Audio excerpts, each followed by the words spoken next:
Hey everyone, it's your Booth Ice Booth here, and welcome back. It's been a week. Oh, it's been so long.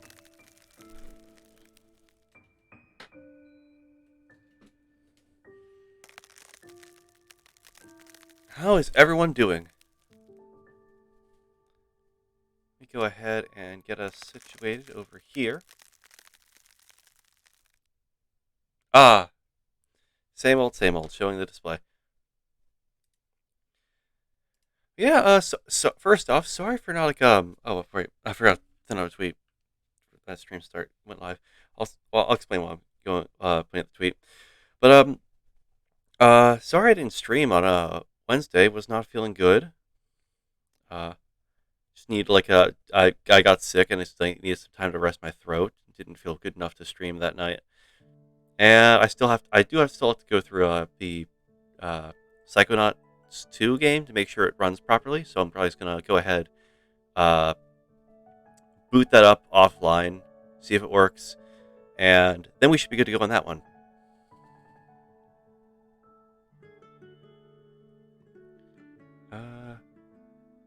Now come and watch.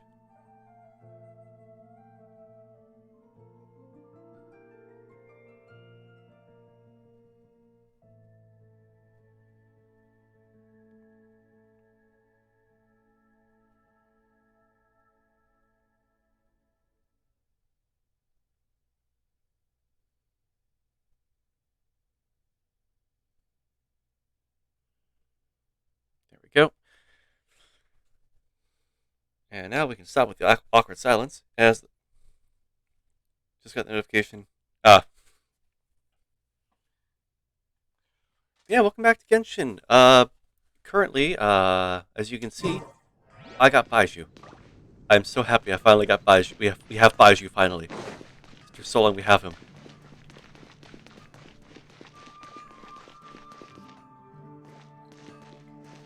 Uh, I'm just,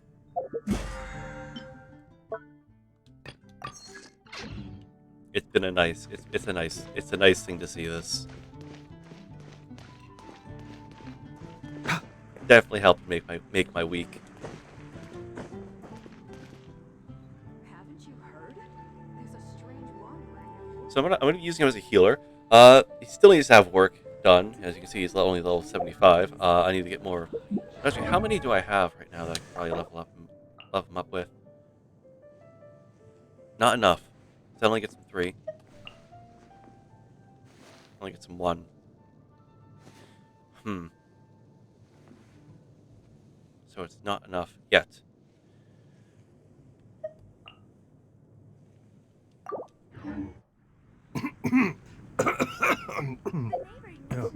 Oh. But today, we're going to be doing the quests for the Parade of Providence because I haven't started this event yet, and I might as well get the big story parts of it out of the way.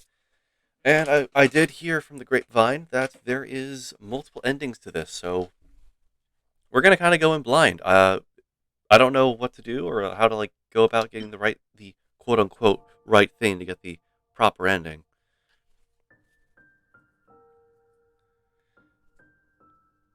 So I guess we get what we get. There are 3 endings to be exact. I don't know. Didn't know that until yeah. I know. So we need to go to opening festivities. It's just some chronic problem I have flaring up again. Nothing to worry about. Uh, I want to do Baiju's story quest, but mm, we have currently this world quest going on, and I don't want to leave like one thing unfinished for another week. So let's get over to here.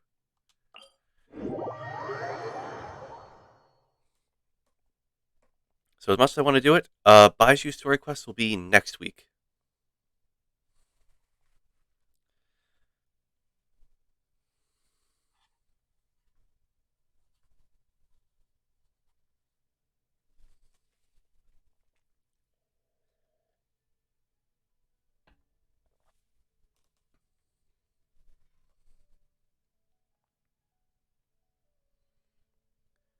Oh, hi, Yusuke. I'm doing pretty good right now. How about yourself?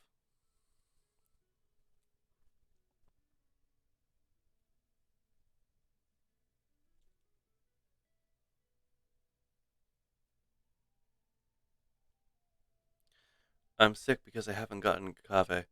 Oh, I'm sorry to hear.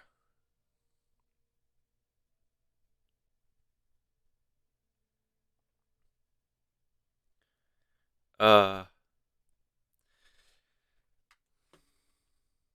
Something's off?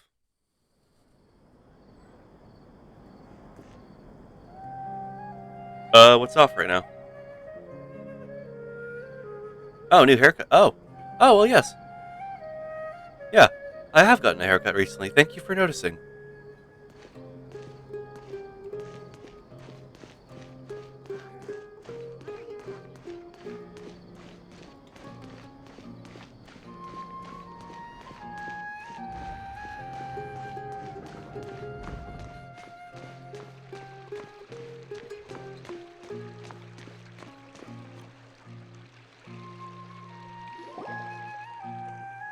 A moment, if you would.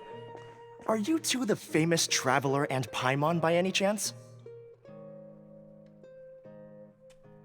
We sure are. And who are you? It's good to have some voice acting, so I'm not reading out the lines in a weird voice. My name is Wikas, a member of the Academia Extravaganza Planning Committee. Have you two heard of this festival? Only just now. Yep, and that's exactly why we're here. Is that so?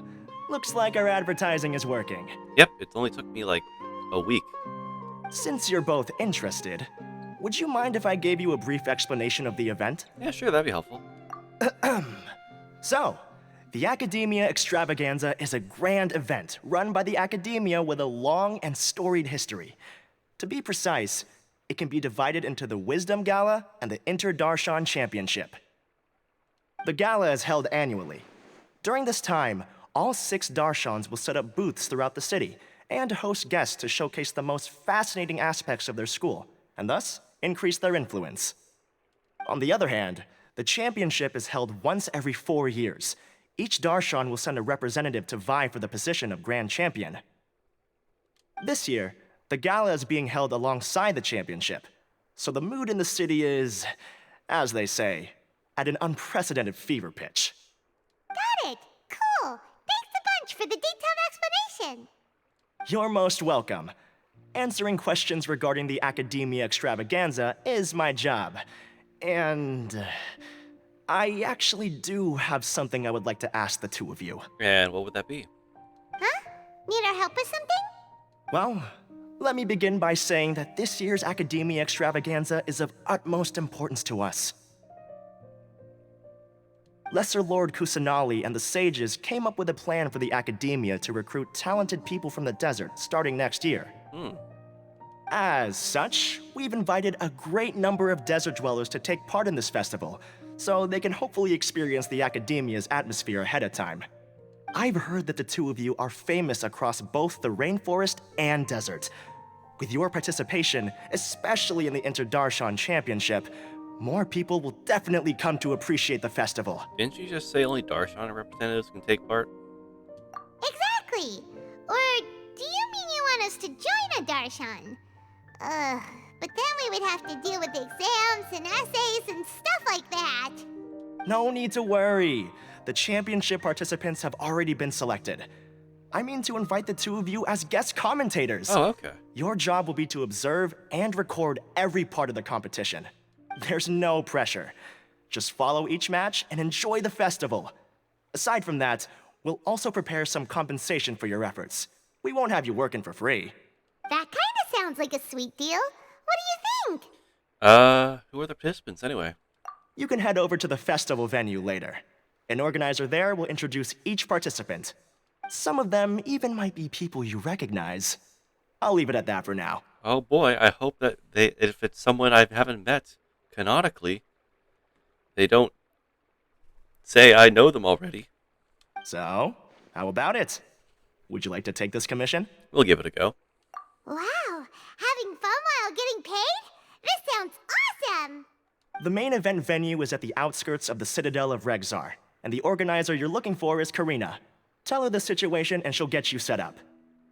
The championship is going to begin soon. I wish you a good experience serving as commentators. If you have any doubts, come find me anytime. Alrighty, off we go! Comings and goings.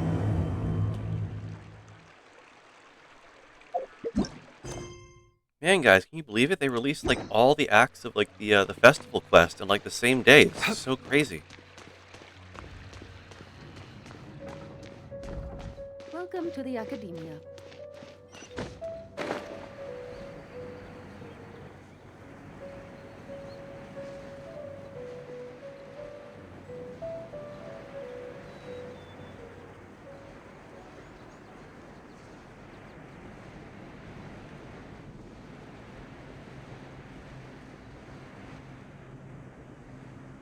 All right, let's get this underway.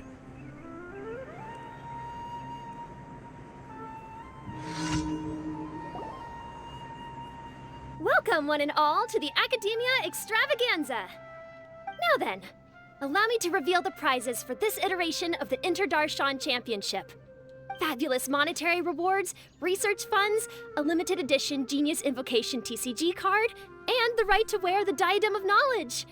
I believe that I need not elaborate as to how this is a symbol of great honor. That's a pretty hat. She should be Karina, right? Looks like she's in the middle of something. Let's wait till she's less busy, then go introduce ourselves. The Diadem of Knowledge. What a perfect work of art. Every time I see it, I feel like I'm losing myself in its beauty. The one who proves fit to wear it must be a rare genius indeed. I believe that most of you have already seen the Diadem of Knowledge or have heard tales about it. 20 years ago, a researcher named Sachin bought it for a large sum of mora before donating it to the Akademiya. The generous championship prizes are also sourced from his sponsorship. Before we begin, allow me to express our gratitude to this researcher, who cannot be with us right now. I'm getting those feelings again. Something's off. Oh? Things can only get worse. Things can only go from bad to worse. Who are you? Human nature begets conflict, and conflict begets ruin. From the beginning, the seeds of wickedness have been. Hey, stop spacing out! Oh, sorry, Paimon. I was just having one of those visions where no one can see what I'm seeing, and I'm in my own little personal space. Paimon called out to you, but you didn't respond. You okay? Did you stay up late without telling Paimon? I was... All right. I'm sure we're all more than ready for the championship to begin. Now then, let's invite our 6 Darshan representatives to the stage. Our contestants are... Representing Amorta, Tainari! Yo!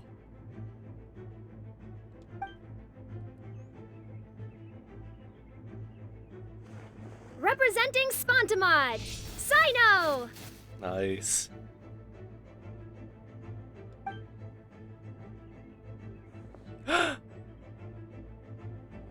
Representing Ratawahist, Layla! Ratawahist, okay.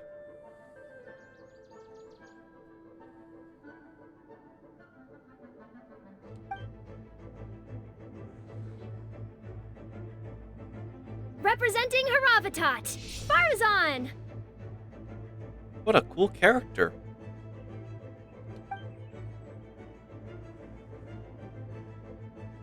Representing Kasharawar, Kave! Sharawar. And for Vahumana... Huh? Is Vahumana's representative not here yet? These introductions are pointless. Let's just get this over with. Hey! Wait a sec. Why is he Vahumana's representative?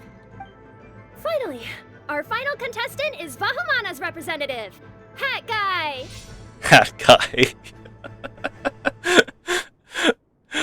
Oh, so that's Hat Guy. I think I've seen him before. You know who he is? I've heard that he's a researcher from a different country who nominally belongs to Vahumana. Word is that he's written a lot of political analyses. His manner of speech hasn't made him popular amongst most other Vahumana researchers, but his comings and goings are quite irregular, so he doesn't interact with others much. Aside from his more controversial aspects, his perspectives are considered quite incisive. Vahumana has seen a dearth of new talent lately, and some of its existing ones are not currently at the Akademiya, so I suspect he might have been their only option. It's just kind of Oh, hey, weird. Daz. How you doing? He doesn't seem like the kind of guy who'd participate in competitions like this one. Yeah, I'm quite puzzled, too. Now that we have our 6 contestants, the championship will soon begin. Who will triumph this time around? Hold on to your hats, because we're all on this ride together. Oh, man. Oh. I think the only one who should hold on to their hat the most should be Hat Guy. He's got a big hat. Huh. We really do know a lot of the contestants. What if you named him Hat Guy for reals? Oh, right. We're guest commentators, aren't we? So figuring out everyone's reasons for participating is in our job description. Let's go ask them when we go say hi. Especially him. Paimon still thinks it's weird that he's here.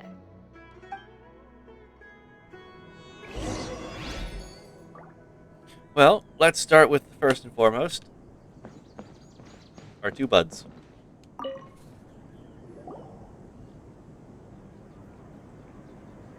We meet again, you two. Got C1 Tainari by losing the 50-50 to Nahida, but I don't mind. But Tainari's been fun. Oh, that's cool. Oh, you can't have spaces. Oh, they thought of everything.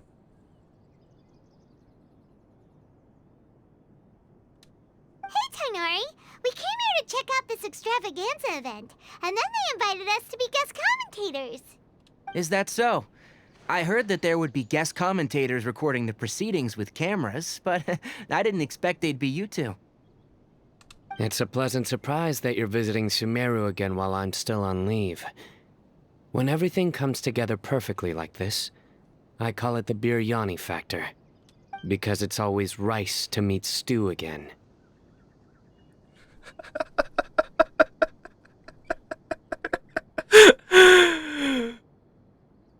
It is never a dull moment with you, Sino. Ugh. So, Tainari, you're representing Amurta, and Sino is representing Spantamad. Spantamad. But haven't you both already graduated? Can alumni also take part in a competition? I had wondered the same thing. When I was told the news, I was actually more shocked than you are now. I later found out that anyone who has been a part of a particular darshan has the right to participate. Graduation status has no effect. Oh, man. So that's the rule, huh? There are some restrictions, though. For example, sages cannot participate. Any given person can only participate in one instance of the championship, and so on. That's right. Also, there are 2 methods by which the darshan representatives are chosen. One is self-nomination, and the other is to be recommended by over half of one's darshan. You must have been a case of the latter, Tainari. I heard that quite a few of your juniors petitioned for your candidacy. Sometimes I wish I could clap a few of them over the head and tell them to spend that time on studying instead. Well, can you refuse? Well, you can, but after some consideration, I realized this could be a good opportunity for me. Next month, we're having a public lecture on ecology at Gandharvaville. If I participate in this event, I might be able to utilize its popularity to promote the lecture. Oh, that's smart. I'm not that concerned about becoming the champion, unlike someone here. Even buys you don't have enough patience for Sino joke. So you volunteered yourself, Sino? Yes. I'm using the last of my leave for this. When I heard that a limited edition Genius Invocation TCG card was one of the prizes, I signed myself up. This year's card is a rare one indeed. It would be a shame if I missed out on it. By the way, if you had Nahida, you could also read the minds of each other contestants. If you don't have her, since you don't have her, I want to share something funny.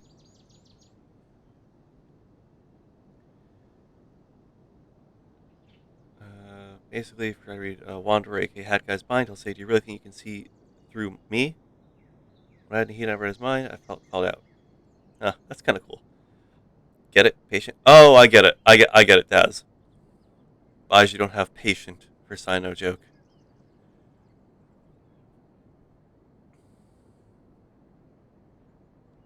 Wait, is it some kind of super powerful card? No, it's a very common one. But it has a holographic layer. So what's the point? Paimon, the point is it's legendary and rare. There are two. Oh, joke? There are two Corn and they're best friends. They were walking down the street. One of the Corn got hit from a car and got injured. The uninjured Corn called 911, helped his friend, and the injured Corn was taken to an emergency room and rushed into the surgery. After a long, agonizing wait, the doctor finally arrived and told the uninjured Corn the good news and the bad news. The good news is that the uninjured Corn is alive. The bad news is that the injured Corn is a vegetable.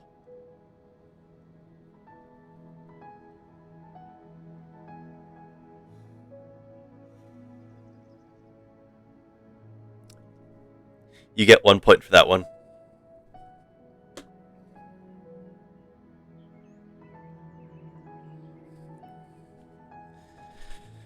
It's very cool. Sino gets it. Paimon meant apart from being very cool. That is reason enough. I shall do my all to emerge victorious and add it to my deck. Now imagine saying that joke in a sentimental voice. Oh my god.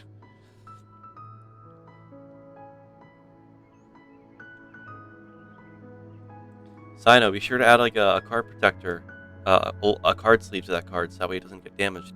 As someone who doesn't play cards much, I can't quite relate. But it isn't surprising that everyone has their own reasons for taking part in the tournament. Fair enough. Alright, let's go find someone else to question. Perfect for Thanksgiving to say a joke. Oh yeah. All right, let's question the trio here. Kaveh, Farzan, Layla! Huh? Oh, it's you. Why are you here? We're here as specially invited guest commentators. Our job is to record what happens during the competition. Is that so? In that case, I'll have to trouble you to catch the moment of my triumph on camera. Remember to shoot from behind at a lower angle. You know, to capture a seniors class. Ah, so this is Farazan. It's good to meet her for the first time, despite having her on my team. It's the first time meeting her. Ever.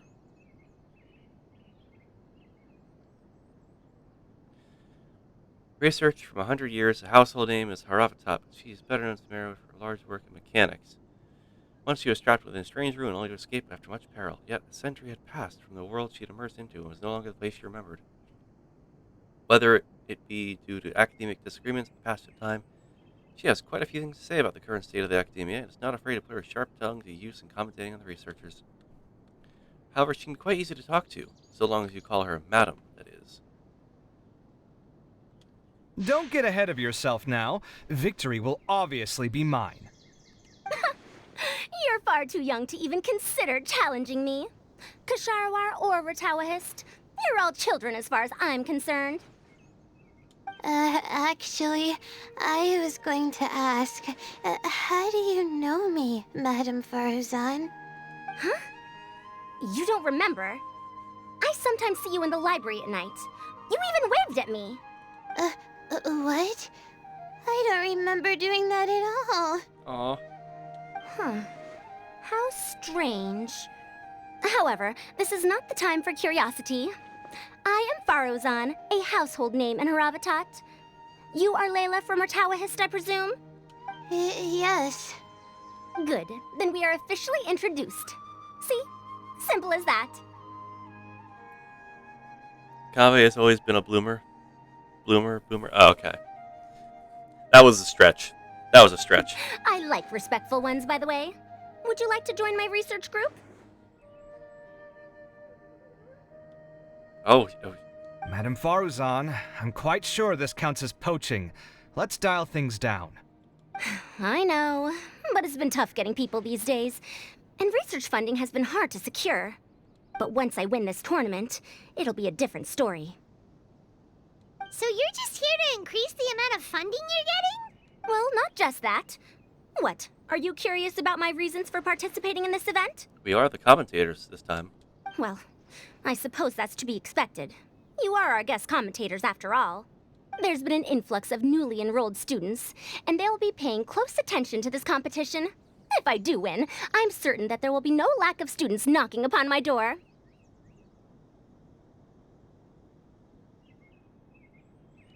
Moreover, research resources will be made available to the victor, so that will nix my funding issues. Therefore, my two juniors, I do apologize, but I fully intend to emerge triumphant. Okay, I'm rooting for her, I'll be honest.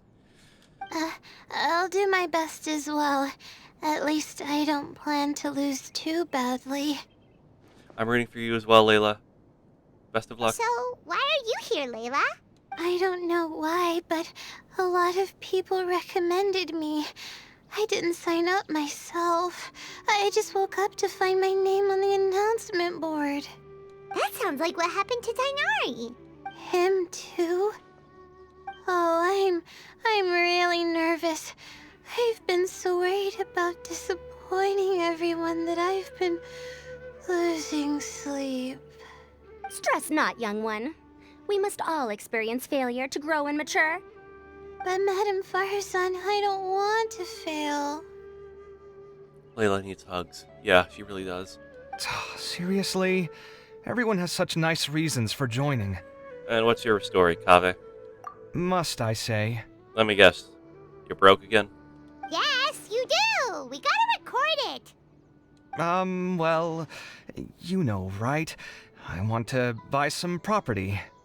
Ah. Oh, that's right! You want to move out of Alhaitham! What? Alhaitham?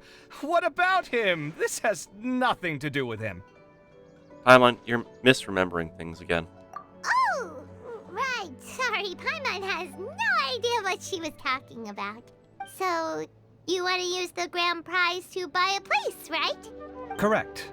Also, my father took part in the Inter-Darshan Championship when I was young, but he didn't win. Once I do, the right to wear that diadem will be mine. In a way, I'll be helping my father fulfill a dream of his. Well, that's wholesome. That's not a bad reason at all.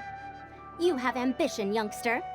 Although your chances with me here aren't great, I believe your father would be most proud if the diadem of knowledge were bestowed upon you. Not that he'll have the chance to celebrate. My father passed away many years ago. They say he ran into quicksand while traveling in the desert. Oh, well, that's sad. For you to have experienced such a thing, that must have been tough for you. It's all in the past now, and life goes on, doesn't it? Let's change topics. I don't want to bring the mood down. All right. Earlier, you said that you want to use the prize Mora to purchase a home. Where do you live now? Do you live alone? Well...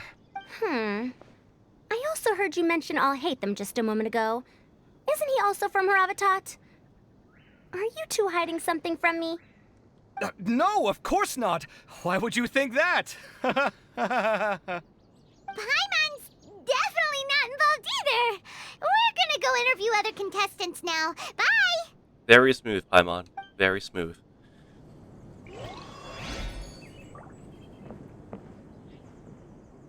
Well, let's go see. Oh, we got little chairs for ourselves. That's awesome.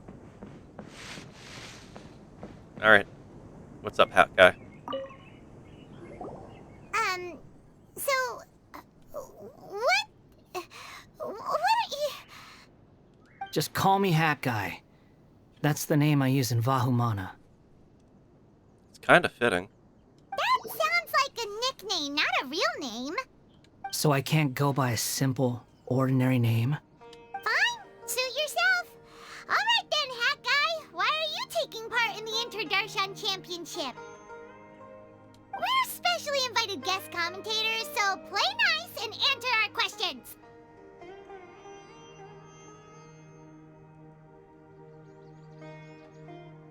You could be Matra for all I care. So what if I don't answer you? What then? You...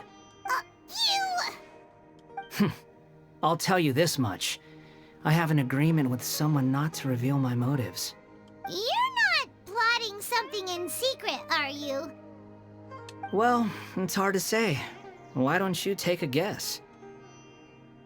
You're working with someone higher up to kind of like secure the win because there's something suspicious going on based on that little vision I had earlier, right? Ugh, Paimon's had it with you. Fine, be that way. Then we won't ask you why you're participating. Instead, why did you join Vahumana? You two sure like to poke your noses where they don't belong. If I don't say anything, are you going to annoy me to death? Kaminari, we're currently commentators. We need at least something to, give to people. I heard that the Vahumana researcher named Akaba was researching the Tatarasuna incident, so I wrote a few essays to refute his points. Later, when I was bored, I wrote some commentary on societal issues in Inazuma. I didn't expect Vahumana to consider me as one of them. Someone even invited me to a lecture or whatever. From start to finish, it was just the wishful thinking of idiots. A misunderstanding. There's your answer. Simple. This man didn't even go to school, was like, oh yeah, by the way, you're wrong about these points, and here's why. And they're just like, oh man, I guess he's in the class. I guess he's in the college. Join us. Blending in. But when Lesser Lord Kusanali heard about this, she went out of her way to get me registered in Vahumana. She used the name Hat Guy. So what was Nikita's doing? Enough chit-chat. You're better off wasting your time with the other contestants. Someone's about to get very unlucky. Wanna guess who? You? How is anyone supposed to relax with you around? We've got to stay alert and keep a close eye on him. Well, I do trust him as much as I... Looks like Karina's got a moment now. Let's go chat with her. Well, I do trust him more than I used to trust him when he was just a Scaramouche. Hello. Ah, you must be the guest commentators Vikas invited. I've heard about you. I saw you two having quite the lively conversation, so I thought it would be best to wait. Are you two free right now? Yeah, sure. We were actually looking for you, too. Excellent. Then please allow me to explain your job responsibilities in detail. Okay. First, please take these two things. The first item is a custom camera from the Akademiya. Please use it to record the competition as it unfolds. The second is an event-specific locator that will flag all participants' locations. It will also sound when one of them completes an objective. But will he do the flamingo? The what?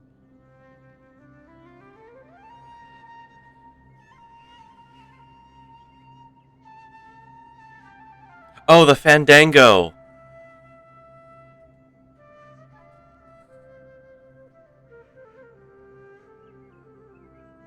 Wow, what a convenient little thing. Aside from you two, there are two other commentators.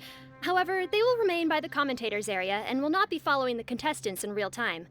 Speaking of which, you probably know them. Alhaitham and Nilu. Oh, Nilu. Oh, so those chairs aren't for us. Oh. Oh, it's them! We have to go over and say hi later. Well, don't let me keep you, unless you have any questions for me. Have you seen a white-haired man around?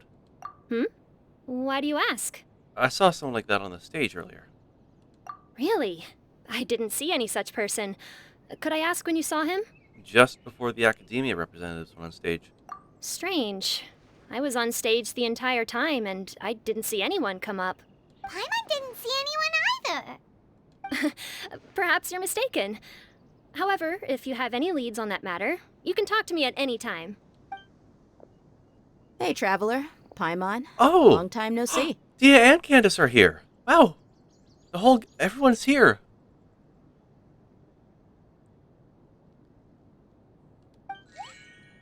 Dia! Candace! You two are here as well! Ah, so they're two friends of yours. In that case, I'll take my leave. May you all have a wonderful time during the extravaganza. The Akademiya sent us both invitations, so Dia suggested that we come together. The villagers were also encouraging me to travel outside the village. I couldn't find it in myself to turn them down. We're here now, so no point dwelling on that. Even though this extravaganza isn't a holiday or anything, it's still a big deal here in Sumeru. Merchants from all over will set up shop. There'll be tons of stuff to eat, use, and wear, more than you can count. I'm already set on helping you buy 2 new outfits. I mean, who wears the same thing at work and home anyway? I'm looking forward to it. Just being able to relax and wander the streets freely has already made my day. Treat yourself, Candace. You deserve it. So, Traveler, Paimon, you two want to come with? We'd love to, but we've got work to do right now. Aw, that's a shame. Let's hang out together when you're free then. Sure! In that case, Candace and I'll head out first. Good clothing and fabrics are very much in demand. If you snooze, you lose. Oh, right. We should also get some accessories. No need to rush. I think we'll have a better time if we take things slow. See you two later. Feel free to come find us whenever you have the time. Paimon didn't think that Candace and Dia would come. Hanging out with them sounds like a great time. Still, looks like the competition's starting soon. Let's go over to where Alhaitham is and see what's going on.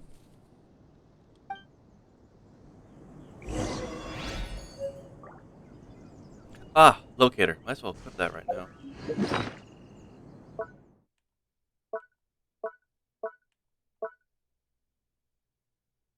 Never mind, the locator isn't something I equip. Well, that's good to know.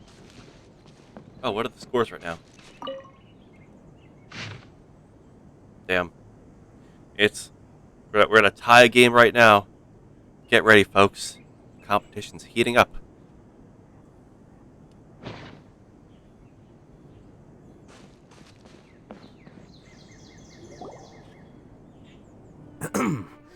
I will now announce the rules for the first round of the competition. Please listen carefully. During the opening ceremony, Akademiya staff released several cages of butterflies, and many of them are now fluttering within Sumeru City. Amongst these butterflies, 3 of them will be special swift flies. They have a different appearance and also fly a little faster. Your objective this round is to find a swift fly and bring it to me. 3 points will be awarded to the first participant to return, 2 to the second, and 1 point to the third. That is all for the first round. Should you require clarification on anything, please ask any of the other staff. Alhaitham's all business all the time, huh? That said, how did he get picked to be a commentator? Paimon's kinda curious. I mean, he is acting Grand Sage. Finding 3 specific butterflies in a place as large as Sumeru City sounds rather improbable. If these swift flies behave anything like regular butterflies... I'm off. It will take some time to search every corner of Sumeru City. Huh? You're going just like that? A champion walks the road to victory. My dear Kasharawar Jr., I have a plan. How about some cooperation between you and me? Cooperation? Looks like everyone's got their own plans for this toughie. We're supposed to go on stage next, right? Let's wait and see everyone's reactions first. Huh? Wait a minute. Look, he seems to be observing the other contestants just like we are. We were right not to let our guard down. Or he's just gauging the competition. I do it a lot. Well, I did it a Remember lot. those things we made previously? Huh? You mean... It's time for them to shine. Just gonna let that run out.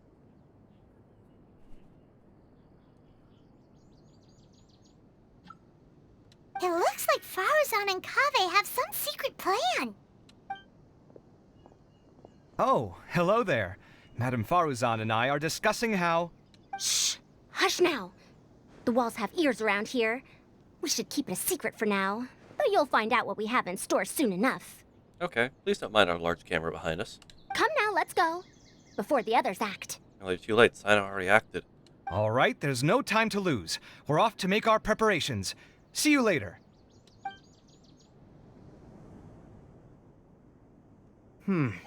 This is basically what I'll need. Do you think you'll have any difficulties? I have most of the reagents with me, and I can buy the rest. Kale, you're here too! Kainari, you have a master plan ready? My hypothesis is that the Swiftfly's morphological variations won't significantly affect their fundamental nature. So I'm planning on using this to lure them out. Of course, I could be wrong. Every mutation opens the door to new possibilities, especially when they are artificially introduced. Details will have to wait until after the post-experimental analysis. For now, Kale and I are going to buy some reagents for our experiment. All right, well, see you later. Okay, see you. Okay, see ya!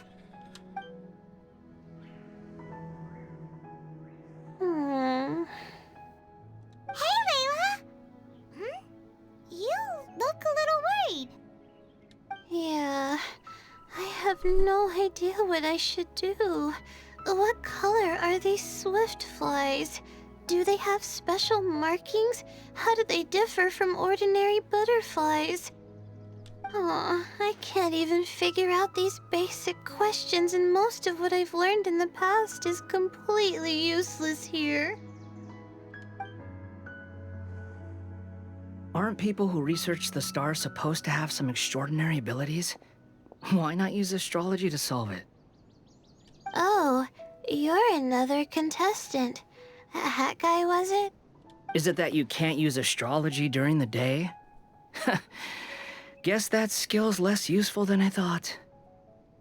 No, it's not like that. If it's daytime, all I need is an astrolabe. So, why don't you do that then? Mona Magistus, the astrologist, said that those who constantly use astrology to obtain things that shouldn't be theirs will eventually lose the blessing from the stars. Oh, Mona said this. It's just something I read in an academic publication. I really love to read Mona's essays. I don't know why I didn't think about this, but a Mona, Layla combo would be actually really good. You're overthinking it. Power is just a tool. It just seems to me that you don't have the resolve to win this. Well, suit yourself. Wallow in your immature ideals if you like. I wonder if Mona meets the Wanderer, will she remember him? Probably not.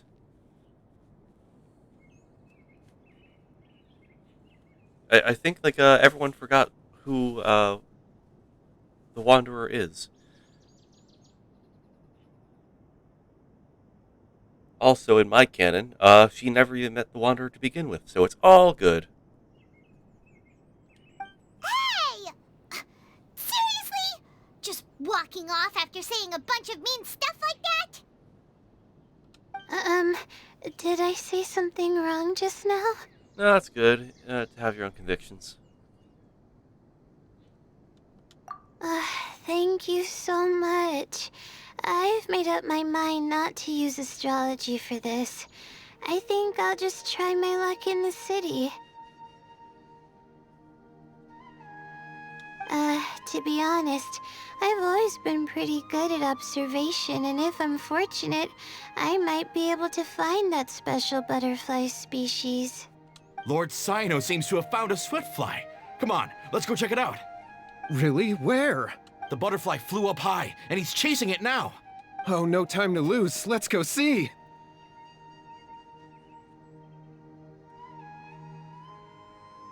As expected of Sino. Actually, shouldn't you two go have a look as well? The moment when he catches the butterfly will likely be one worth recording after all.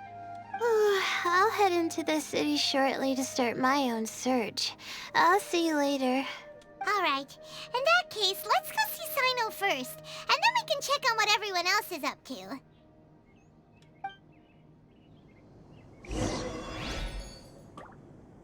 Alrighty. Oh, I see, oh, actually, let me talk to these guys first. This is my first time commentating for such a competition. I'm feeling kinda nervous. Nilu, how did you get picked to be a guest commentator? The staff said that spectators would be less inclined to come if the contestants and commentators were all from the Akademiya. I don't quite understand it, but I'm happy that we're able to all meet again.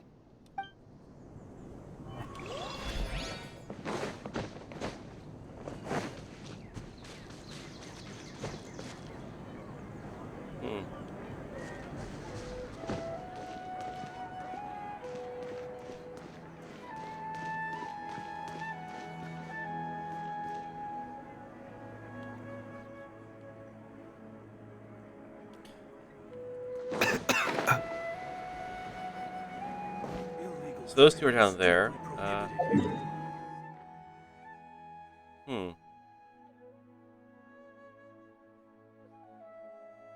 I don't know if it's like if I talk to someone, they'll find it first.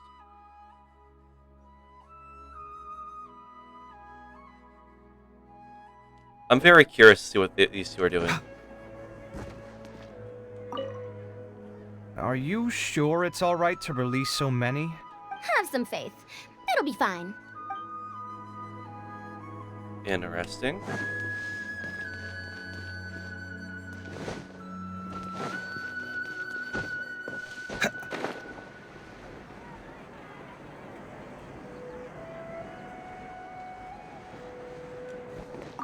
Let me find a good place to...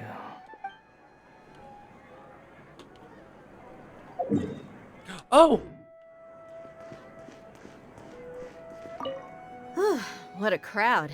Seems the Akademiya extravaganza is in full swing. What do you want to get? Maybe we can buy some gifts to bring back. Now? Huh. I usually get gifts last. Let's go walk around somewhere else first.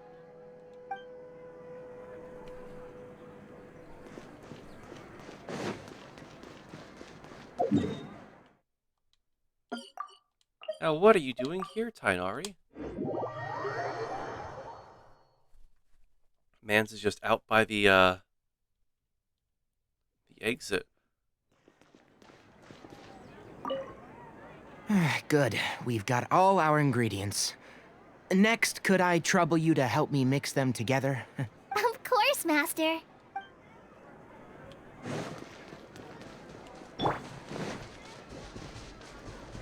what is Layla doing?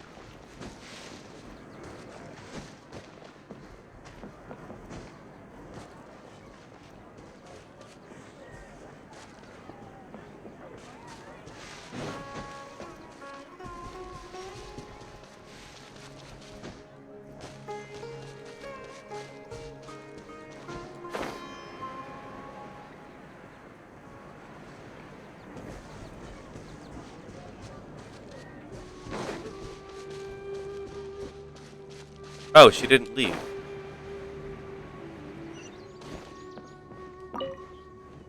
I'm going to try my luck in the city, too.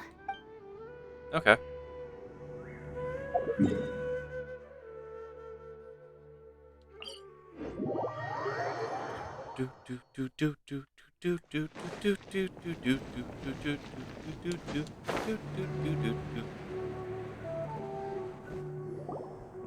We found you, Sino!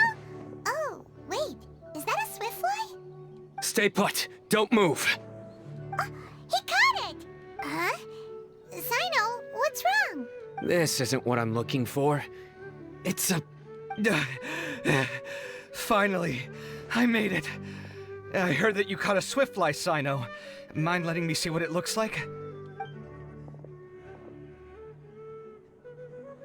Hold on. Isn't this the mechanical bait that I released earlier? Why would you catch that instead of a swift fly? Wait a minute. If we consider this from a different angle, isn't it a good thing that the bait you made was convincing enough to fool even Sino? You released bait? That's right. During a previous interior design project, I felt that the artificial flowers on a wall were a little bland, so I decided on placing a few moving mechanical butterflies to add some pizzazz. In order to make them both small and nimble, I consulted with Madame Faruzan. Not long ago, the two of us took all those mechanical butterflies and released them into the city. Why would you do that? Need you even ask? Young people these days really do need to get out more. Have you never played that game where you place strips of paper on a bamboo pole and wave it across a field of flowers to attract a whole kaleidoscope of butterflies? No, but that does sound like fun. No, I haven't. Wait, so you're trying to... That's right. The butterflies within the city will mistake our mechanical bait for one of their own and follow them around. As long as we keep releasing and retrieving our bait, we can capture all the butterflies within the city. What comes afterward is just a matter of separating the swift flies from the others. Huh. Guess that's one way to do it. Do not underestimate the wisdom of your elders. I had already thought of this method the moment the round's rules were announced. Of course, we also owe much to this fine junior of mine here for making such lifelike butterflies. It seems that Kasharawar has not quite declined as far as I had thought in recent years. Their teaching skills at least seem to be intact. Well, I just stuck to what I do best. The idea was yours. No need to be so polite. Once we capture all these butterflies, we shall split the points for this round. Look, one of them is returning now. Huh? Wait a moment. Are my eyes deceiving me? Why don't I see any butterflies behind it? That's because there are none. Seems like your plan has hit a snag. Looks like the match continues. I'll be looking elsewhere. Huh. Strange. Has something else diverted their attention? Come, let's search in the direction the bait returned from. We'll go have a look too. Oh, this is some good stuff.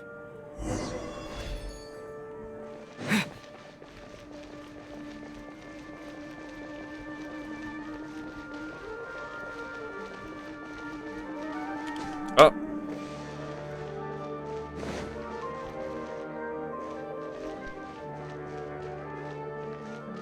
I thought they were like juking me out there and taking another turn.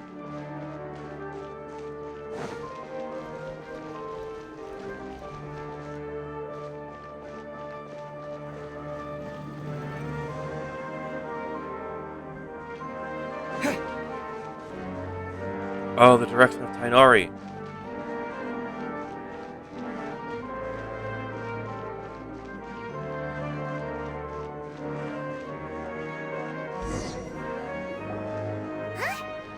Faruzan, Kaveh, why did you two stop? Oh, I should have been commentating out there running. I should have. I'll do. I guess we're doing that. So it was the Morta boy. Tainari! Fascinating, isn't it? The butterflies have all congregated here due to a special incense that I used. I infused it with 3 different types of honey, and the butterflies, following the fragrance, have gathered around me.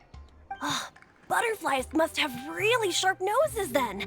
Wait, do they even have noses? I've never seen one. It's okay, kid. I don't see your nose either. They do not, in fact, and their vision isn't stellar either. However, they can use their antennae to distinguish between scents, and their olfactory senses are generally quite advanced, allowing them to detect floral fragrances from great distances. Oh, so that's how it is. I had a pet butterfly once. I picked wildflowers and placed them in its box, but it wouldn't eat any. That's normal. Raising butterflies isn't difficult, but there are many things you should take note of. Appropriate temperature, sufficient air, and a spacious environment are examples of such considerations. You must also ensure that the food you've chosen suits their palate. Most importantly, you must curb your curiosity and avoid disturbing them while they rest. Otherwise, they may become stressed.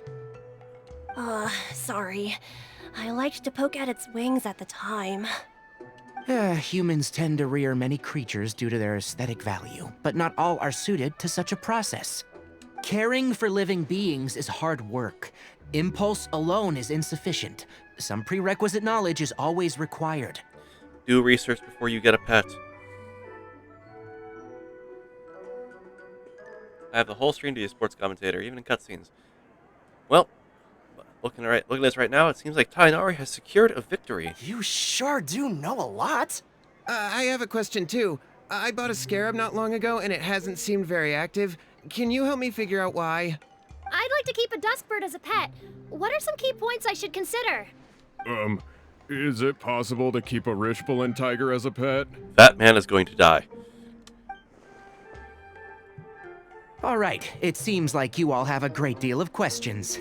But I am in the middle of the Inter-Darshan Championship at the moment, so I'm afraid I can't answer them all now.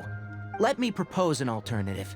Next month, there will be a biology lecture at Gandharvaville, and I will be sharing some interesting insights on living organisms there. If you're interested, you can attend that lecture, and if you should have any questions, just prepare them ahead of time. I'll answer questions after I've finished speaking. All right, I'll be there. Of course, please try to ask more rational questions. For example, whether you can raise a Rishbalin tiger as a pet or not is mainly dependent on whether you can overcome one in a fight. So I can. Looks like Tainari's science lecture will draw quite a crowd. Huh? Oh. Was I listening in for that long? Seems Kale's master does live up to his title as a teacher. Madame Faruzan, I've had a look around. Nearly all the butterflies in this area have been attracted by the incense. However, we can cast our bait further away to avoid this area. All right, then let's get moving. We shan't let all the butterflies get away from us if we can help it. Seems like the competition's really heating up. Let's go see how the other contestants are doing. Yep. And with that, it seems that Tainari has taken a great lead by attracting all the butterflies to this one location. This might secure him second, if not first place. And I say second because while it is one area, it's only localized in one area.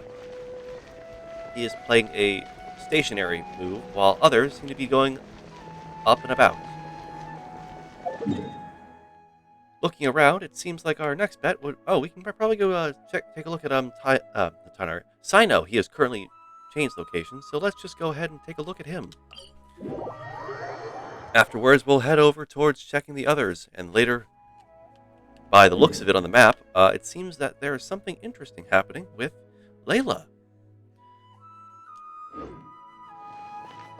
So we will check in on her last.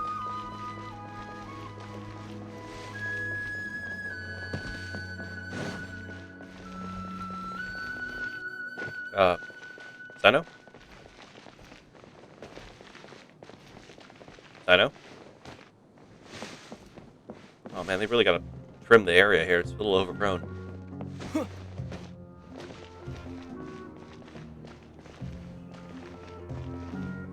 first we should figure out which Darshan to join. Really hard. Cultivating the scholars. Ah, Sino. Sino, do you have anything to say about this event right now? This is taking longer than I thought. Ah, well, it is a butterfly catching competition.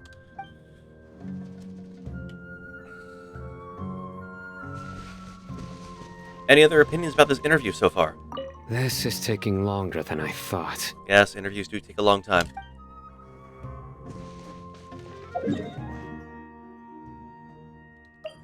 We're now going to head over toward a lot more to the southern portion of the city, where we're going to see, Faruzan and Kaveh. Let's take a look at, Madame Faruzan first and see what she has to say. Let's wait here. Seems my age is catching up with me. You still look quite young and spry for your age. What is it, over 100 or so? You're basically immortal. Please lead the Swiftflies back here.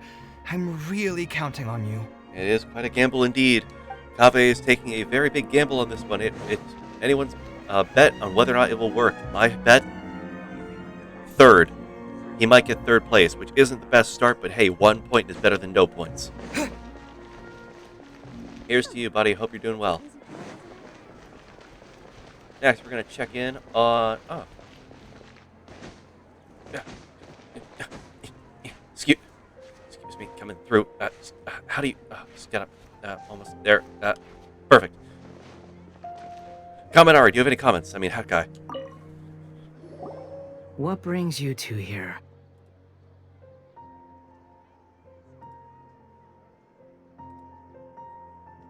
Huh? You're here having coffee? Aren't you supposed to be a contestant? Is there really any need for me to take part while everyone's running around like it's some sort of carnival? Don't worry. I'll get involved once things actually get serious. He's playing the long game, it seems, folks. He is not concerned about getting the points in the first round. He's realizing how trivial this may seem to him, and how much more of a game it may be than an actual test. So, by the looks of things, it seems like Hat Guy is going to be waiting until later into the game.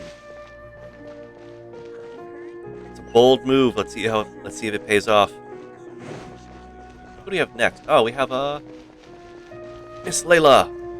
Comments. Layla, how are things going on your end? I've been searching for quite a while now, but I haven't seen any sign of the swiftflies yet.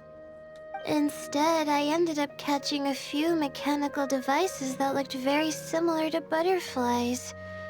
I wonder where they came from. Looks like Baruzan and Kabe's devices are everywhere now. I'll keep up the search. That said, I've noticed that a number of butterflies in the city has already decreased a lot compared to when the event started. Probably because the other contestants are coming up with their own ways to catch butterflies. Alright, I'll do my best too. I wouldn't... Huh? What's this? Oh my gosh. Ladies and gentlemen, before my eyes, I cannot believe it. I think Layla has managed to find... Oh, what a coincidence. I guess I just need to catch it now, right? Yes. Oh, please wait. There it goes. It's so fast! Paimon thought all Hatham said they were only a little faster. I mean, have you seen how fast a butterfly flies? No, come back. Oh. Come on, Traveler, let's go too. Oh, wait, actually, get the camera. Paimon, get the camera. The locator's going off. Looks like someone's already caught themselves a swiftfly. Oh, come on. You got this, Layla. You got this. She's going in. She's going in. What's going to happen here? The locator's going off again. So, someone else finished too? That would mean that the one Layla's chasing is the last swiftfly. Layla is going to probably secure 3rd place, but she could probably get 2nd if she gets back before everyone else.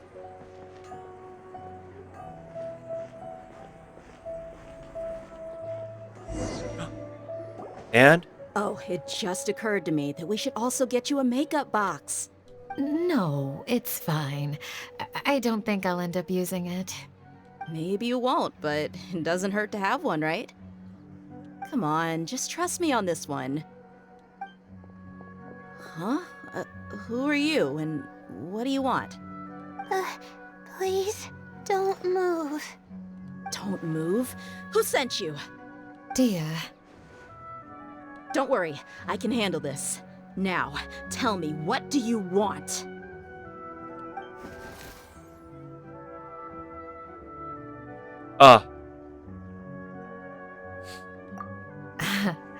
I believe she's looking for this. Here, take it. A butterfly? Was it on my head? Oh, you're... It's been a while, Layla. Oh, they know each other.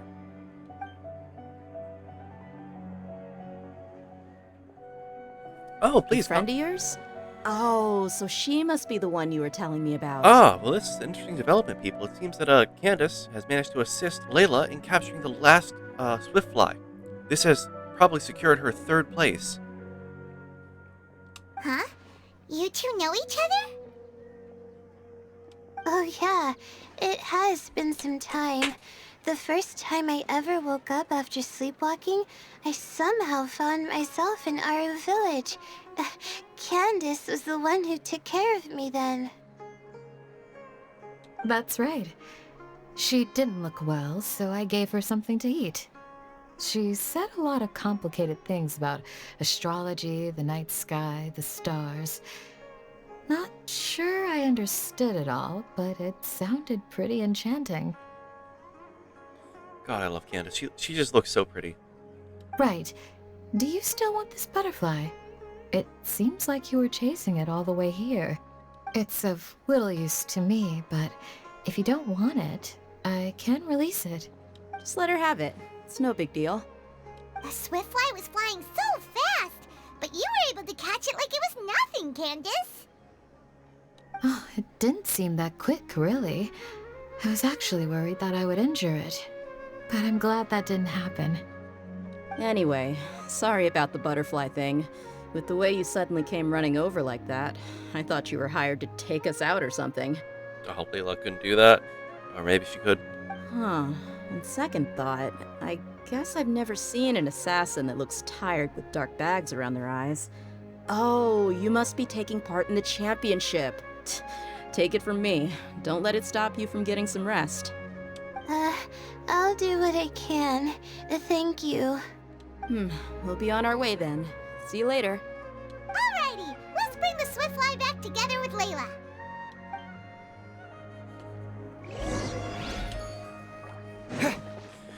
Well, ladies and gentlemen, it seems that we have third place secured by Layla. The first two contestants who got the Swiftflies beforehand probably have those places secured for first and second. However, it will be surprising if it turns out that Layla made it back before second place. Astounding if before the first I'm tripping over my own words. The first person who found them. Let us see what the results are. Also, this path is very rocky. It's not exactly the most ideal for getting up here. They really should have planned that better. It seems we have a third contestant who has returned with a Swiftfly. With that, the first round has come to an end.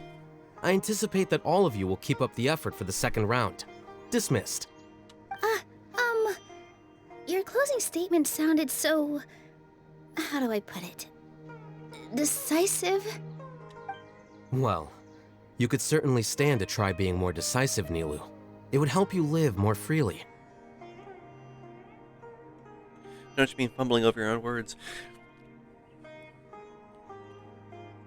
Oh, like a football reference.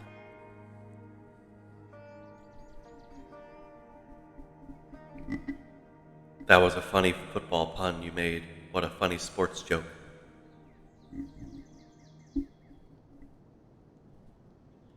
Hang on a second. Who were the first two contestants with Swiftflies? Tighnari was first, and as for the second, it's being discussed right now. It's being discussed? Hey, Alhaitham, I think I've come up with a good idea. Second place gets 2 points, right? Can't Madame Faruzan and I split the points between us?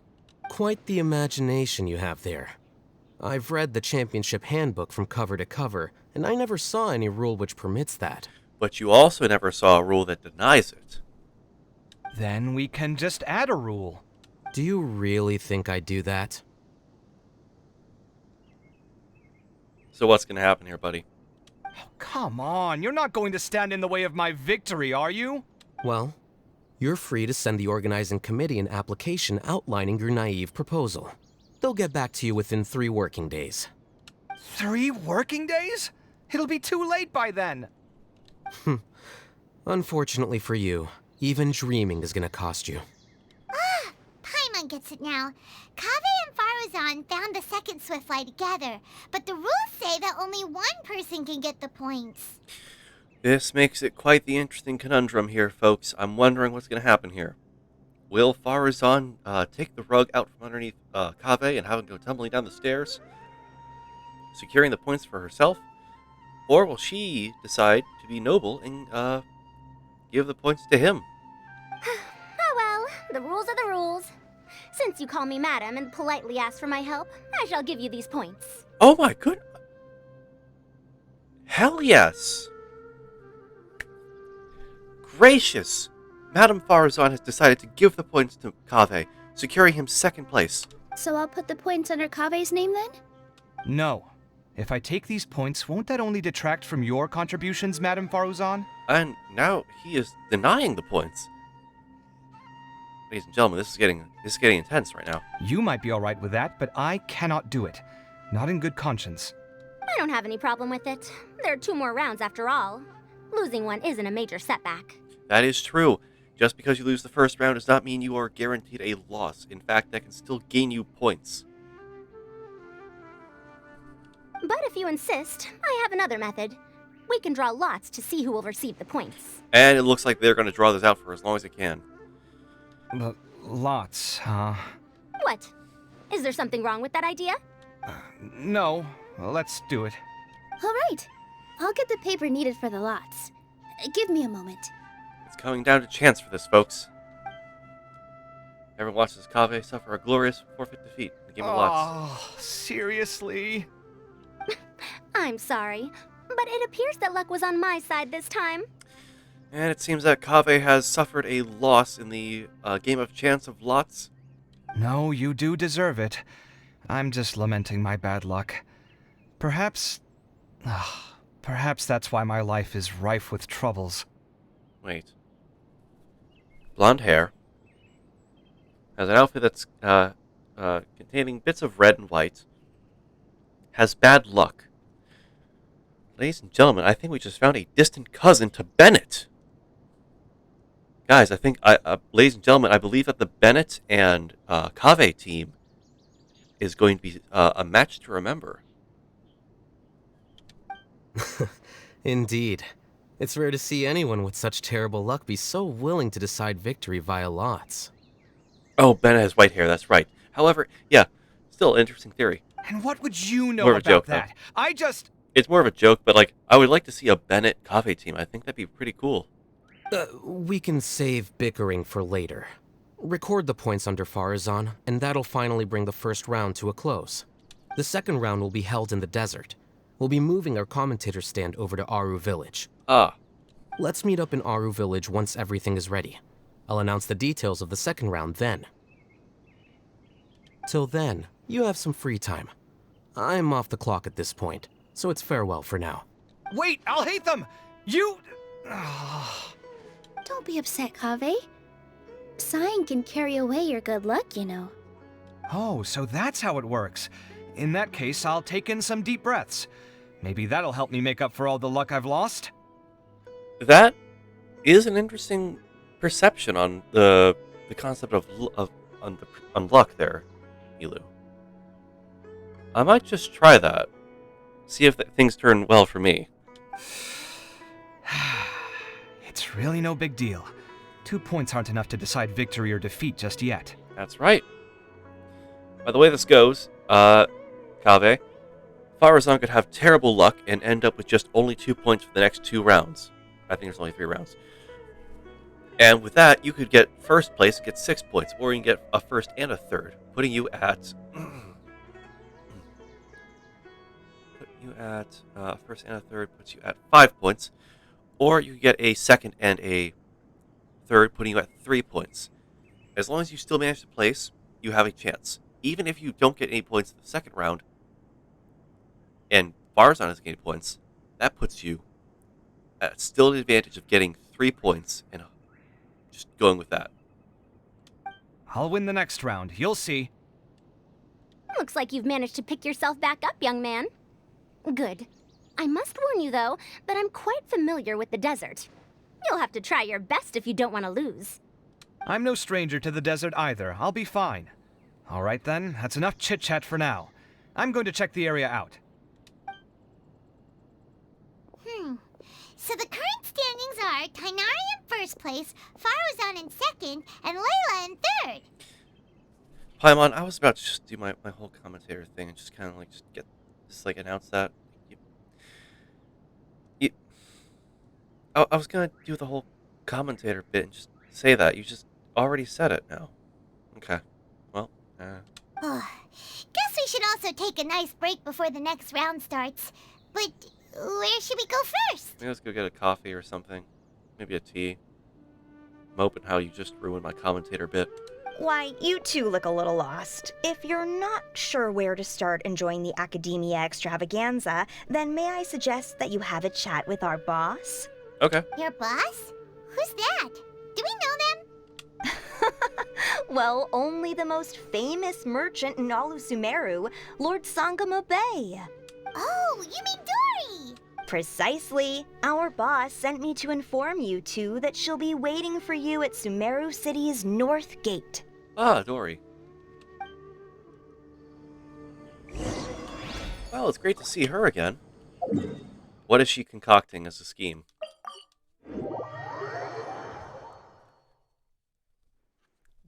Dubious little creature up to no good. Oh, well, if it isn't the Traveler in Paimon. Hey, Dory! Are you here to attend the Akademiya extravaganza too? Of course! People are practically flocking to Sumeru City. You couldn't ask for a better opportunity to do business. This is one of the entrances into the city, and it's very close to the Wisdom Gala booths. There'll be an endless stream of customers. I can already hear the Mora going clink, clink, clink as they fill my coin pouch. Well, is there anything you'd like to purchase? We've got everything you need and deals that can't be beat.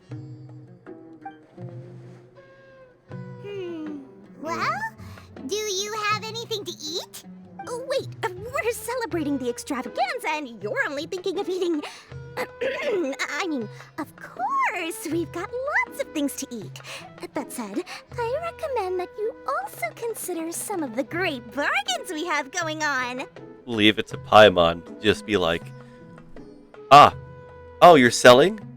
What do you have to eat? And just curbing the business end.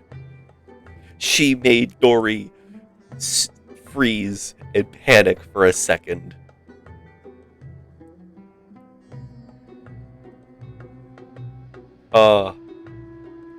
She's like, wait, oh god, people be hungry. People are gonna want food. Oh my gosh, I missed out on an important business opportunity. The Wisdom Gala is about to begin, and once it starts, each of the Darshans will prepare a small challenge for everyone. And just between us, I have some super booster supplements for sale. Eat just one to boost both your strength and dexterity for a short time, allowing you to overcome any challenge. You're selling drugs? You're selling drugs openly? And it's not illegal? No thanks, we'll pass. These little challenges are gonna be a cinch for the two of us. Just you watch. Anyway, Paimon just wants something to eat, please. If you don't have any food, then we'll just go somewhere else. All right. Mora is Mora, after all. Oh, what would you like to eat? Well, Paimon's pretty hungry right now. Do you have any tachin? Oh, tachin sounds good. Let me see. This is a huge job, isn't it? If this works out, we'll be set. Here you go. 2 servings of tachin. See? I told you there's nothing Lord Sangamo Bay can't procure. Yay! Huh? What are you looking at, Traveler? I thought I saw someone just now. Oh? Who? Someone we know? Never mind, they're gone. Was it someone suspicious? Have we attracted some unwanted attention? They're not going to rob you, Dory. Huh? What's happening, Dory? Is there something else going on? I don't know who you saw just now, but I do have some hard-to-come-by information about the extravaganza. If you want to know more, we can talk business later. We can talk business now, and you can tell me. Not 8 million Mora. In my pocket. What do you know?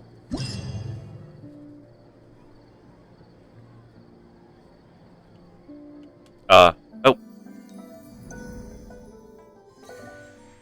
Ooh, this looks pretty. Oh.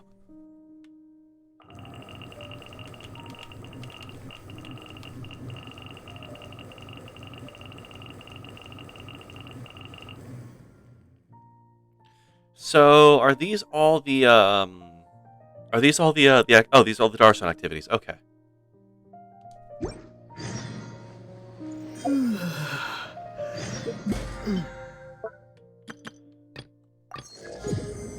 Hey, level 30 in the battle pass.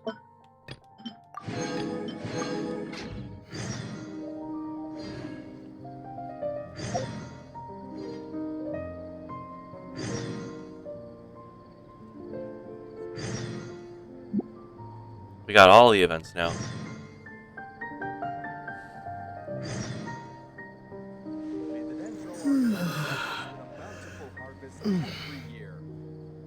Anyways, Dory, I'm gonna rob you.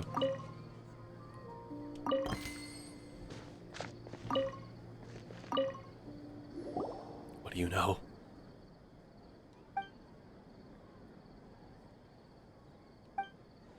Sell for a fixed price of 1 million mora. Deal.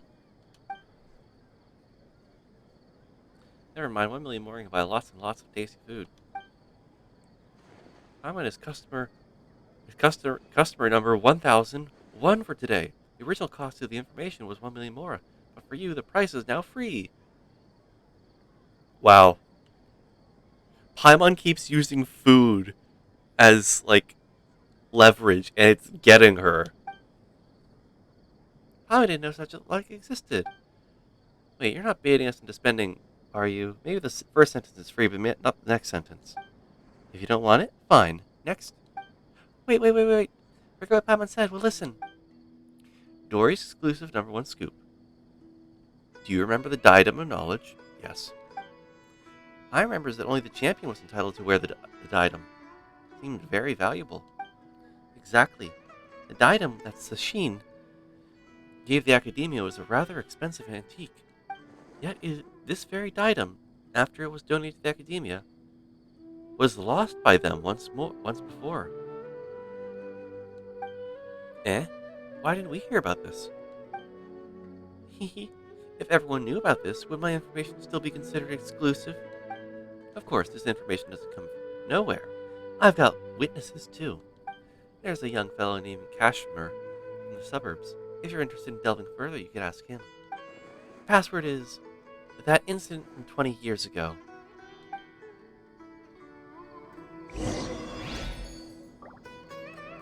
Huh.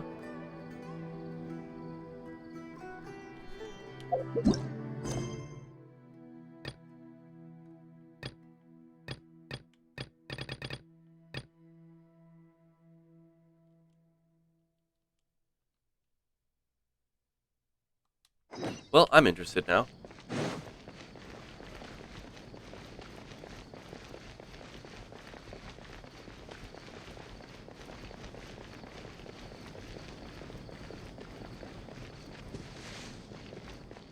Besides, the event said it was going to start like 10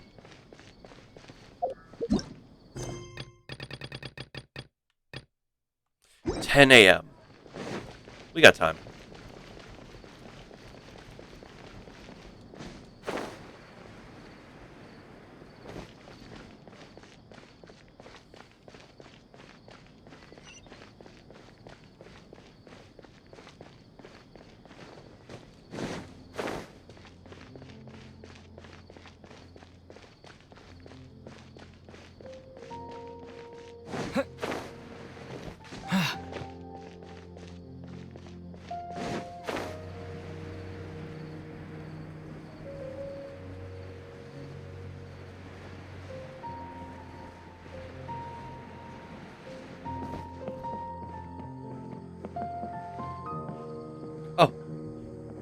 Oh!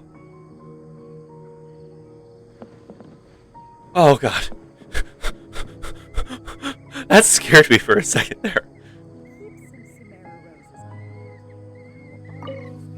That was cursed. Who are you guys? Is there something you need? That incident from 20 years ago. I guess I shouldn't have told anyone. Last time I spoke too much to drink and blabbered a little too much, and now people are seeking me out.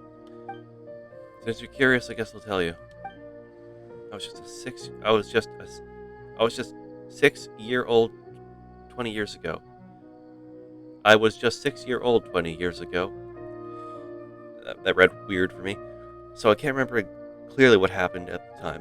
But recently I read the diary I kept when I was a child and vaguely recalled the situation back then.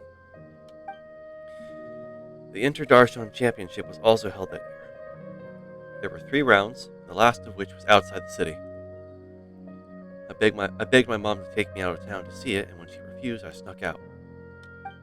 And then I ended up getting lost outside the city. In the middle of nowhere, there was no one around. I grew more and more frightened and began to cry.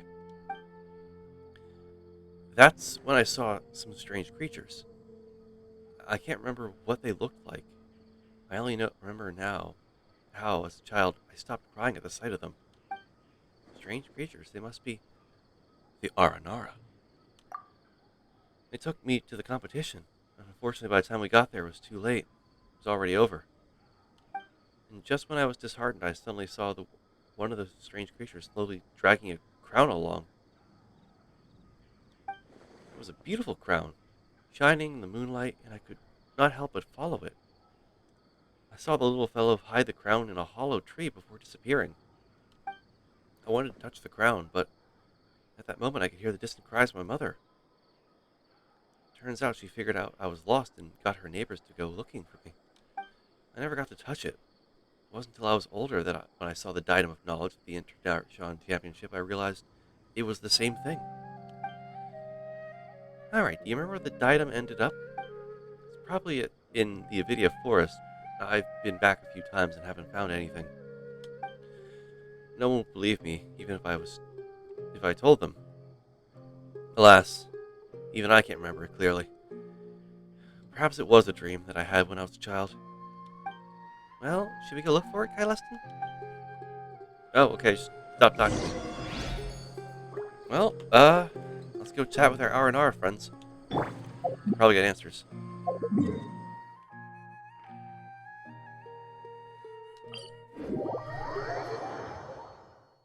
If any of them have answers, it's the Aranara.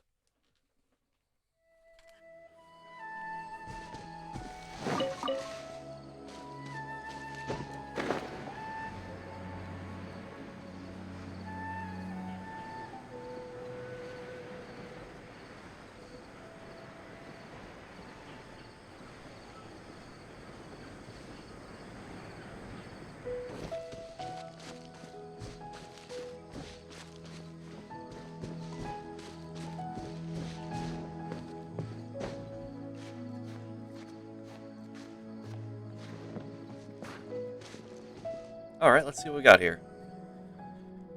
There's a hole in the tree. It seems completely empty, and there's nothing in it. Hey, there's a note here. The good Nara taught Ara Kasyapa how to read. Ara Kasyapa must protect the good Nara. What's that supposed to mean? It's Ara Nara talk. Investigate.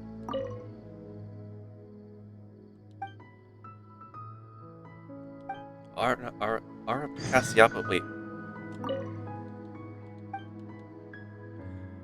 Must protect him.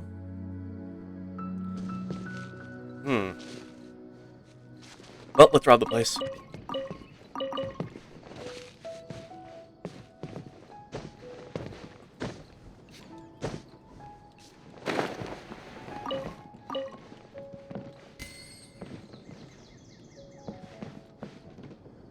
I should build a house like this in Minecraft. Actually, this would be perfect, actually, because, I can make the tree out of moss, like the floor out of moss, the inside of moss. Oh, I can see it now. Oh, I should do this in Minecraft. This would be a lovely looking build.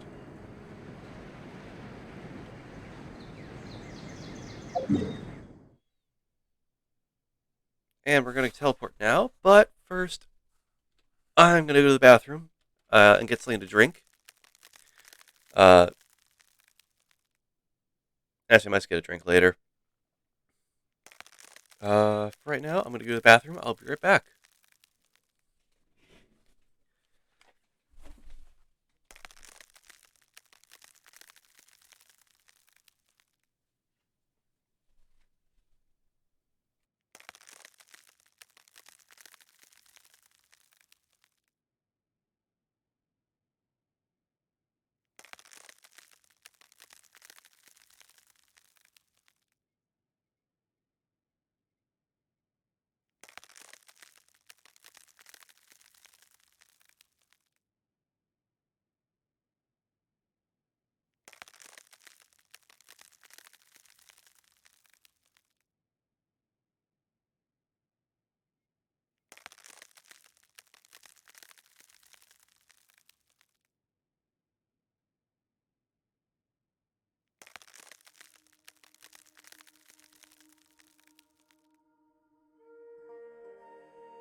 And we are back.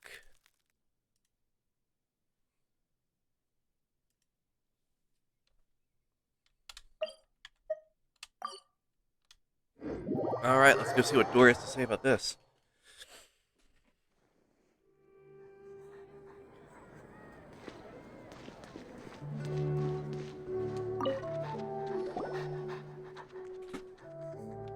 What? Who was panting in my ear? Oh, it's the dog. I just heard panting in my ear. I'm like, what is that noise? Who is behind me? What does he want?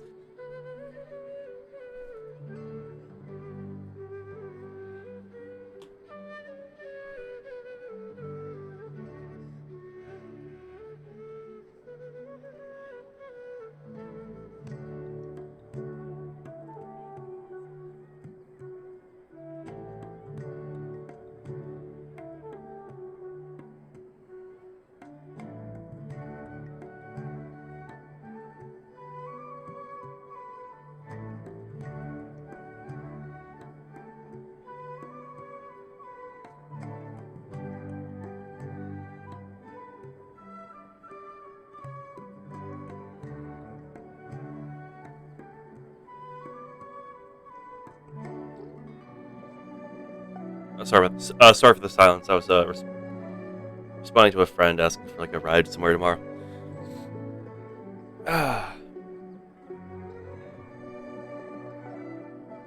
Well, if it isn't Kai Leston and Paimon yet again.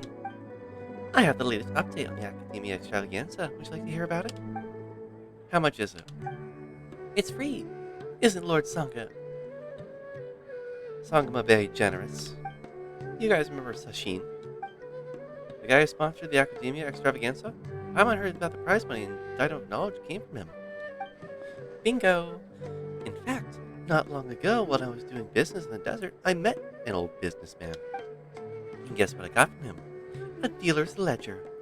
With it, I can avoid dangerous areas in the desert and go to more places. Of course, the most important thing is that the ledger mentions Sashin. It turned out Sachin had been to the desert to investigate the people's local conditions and customs. He also had cordial exchanges with the traveling merchants in the desert. Much of the text is lost, but this is a first-hand account of the big sponsor behind the Akademiya Extravaganza. Would you like a look? Okay, let's have a look then.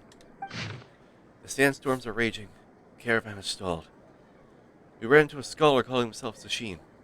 He said he would sponsor the caravan, provided that we... This is the trial of human nature. Betrayal. Plunder. There was nothing we could do. No one could withstand. If I could do it all over again, I would have never taken that money. Then they wouldn't have had to die. I wouldn't be living like this. Fate worse than death. People are the most terrifying animals in this world. This is all hard to understand. Dory, what does this mean? What does it mean? I'm afraid that if you need to analyze, it'll cost you an extra million mora. Ah, that's where she gets us. Forget it then. Well, since you're not paying, that'll be all for Dory's special news. But let me give you a hint. There should be someone here who's been to a lot of Akademiya Extravaganzas.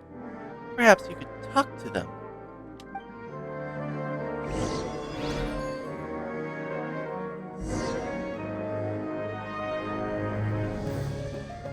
Okay, I'm way too intrigued now. I gotta know.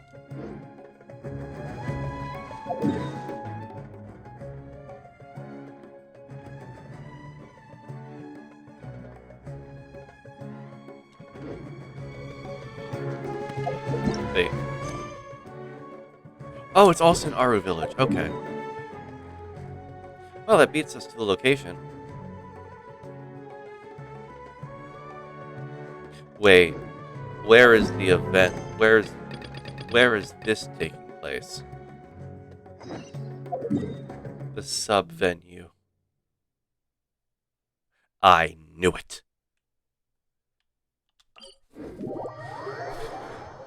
They're getting me to continue the story. They're clever. They know how to get me. Anyways, let's get this going. Alright, we're on the second round of the festival. Let's get our hands together, get this all ready to go.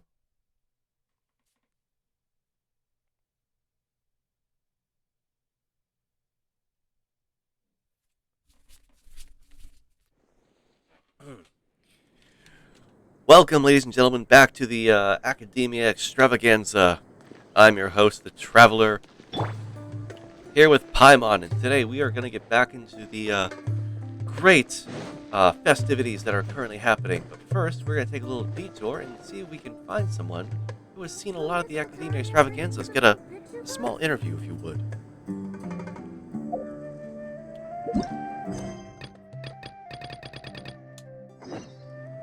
And it just so happens we have found one such person. But will the main quest activate first? Let's find out. No! Vasudeva. Alas, seeking these young children, I can't help but reminisce about the past. The Interdarshan Championship has always been a stage for the young talent. Unfortunately, not every genius will be successful eventually. Why do you say that? Geniuses are mostly stubborn and cold, and find it hard to understand the pain of others. Empathetic people, on the other hand, often fall into self-doubt and depression. Don't you dare call me out like that. People who are not firm can only stand still, while people who are determined but walk down the wrong path refuse to look back. There's a lot to think about here.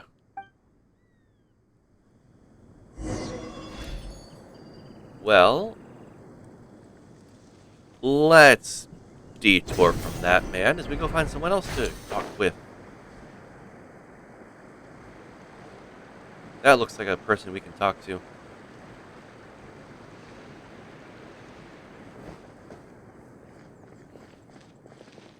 Uvishka, would you care for any commentary about the about the extravaganza? For this year's Interdarshan Championship, my favorite has to be Sino.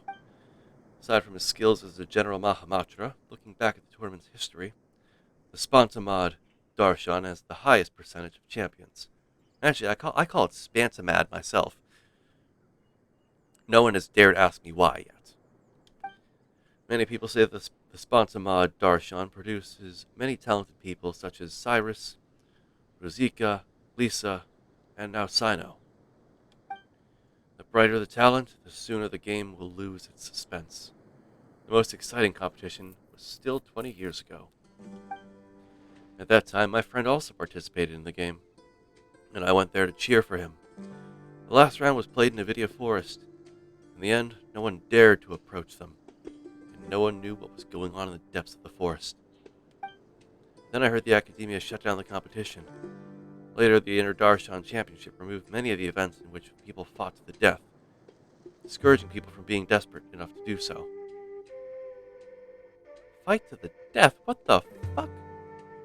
What is your friend like? Let me think. He's honest and kind, but he's also vulnerable and sensitive. Most of all, he cares about us.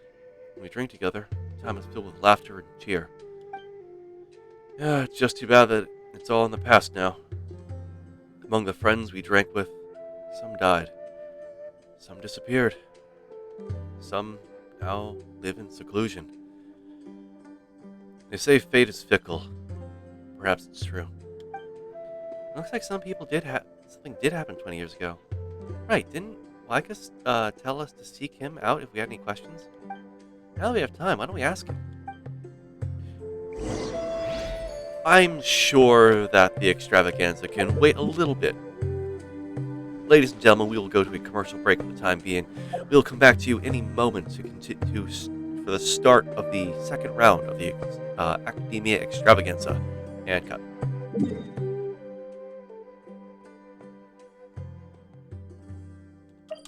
Did we get that on camera? Do we get that? Alright, good. Let's continue our little investigation in the meantime.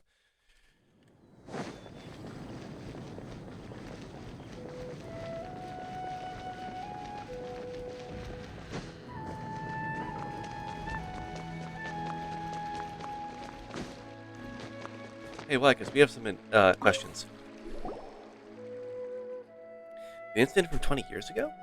Well, that question. Why the sudden question? Did you hear about any particular information? Yeah, were people killing each other in this contest? We heard that the diadem seems to have been lost 20 years ago, and that some contestant's personality was changed. You seem to know a lot about that. Lycus, is there something you're not telling us? Not exactly. I was 5 years old when it happened. How could I know? But there are things I've never told anyone. I was actually a part of the Akademiya Extravaganza's planning committee because of the influence of a senior colleague. That senior colleague and I met on a trip. He was a bit timid and would always flee and cower somewhere at the first sign of an emergency. One day, 4 years ago, I said to him, I want to go back to the Akademiya. The Akademiya Extravaganza is about to begin. And then, upon mentioning the Akademiya Extravaganza, he got startled and said something about it has nothing to do with me. When I said goodbye to him, he insisted on getting a drink with me. After several drinks, he started talking all sorts of nonsense. I had too many, and in my drunken stupor, I didn't really hear him that well. I only remember he said that he lost the Diadem of Knowledge for a while. He was in charge of the distribution and recovered the Diadem of Knowledge, and he nearly had a heart attack upon realizing the Diadem was missing. Fortunately, he found it in a tree hole, like the one we saw before. He said that the Diadem of Knowledge was a very valuable treasure which is recorded in many ancient books. Legend has it that it was built by a famous craftsman in ancient times and carried a secret that no one knows. Sashin has entrusted the Academia to safeguard the diadem, after all. My senior was responsible for the diadem's disappearance. He could not afford to pay for it with his meager wealth. Even if the loss was temporary, no one should know of it, lest the Academia find him guilty of gross negligence. So he covered it up. Yes. It seems that he has also said that many people came to inquire about it, including children. But he said that the diadem had never been lost. But he was so scared that when things blew over, he quit his job and left the Academia. I drank too much that night. When I woke up the next day, he was gone. The more I thought about it, the more I had a bad feeling that issues would crop up in the Akademiya Extravaganza if entrusted to someone like him. I didn't have a job at the time, so I joined the Akademiya Extravaganza Planning Committee. I tried to investigate things on the inside too, but couldn't find anything. And the diadem was found, and the man whose personality was said to have changed was dead. And there was nothing to be found. Still, 20 years is still a long time. Long enough that people involved from the beginning no longer remember nor care. That's all I know.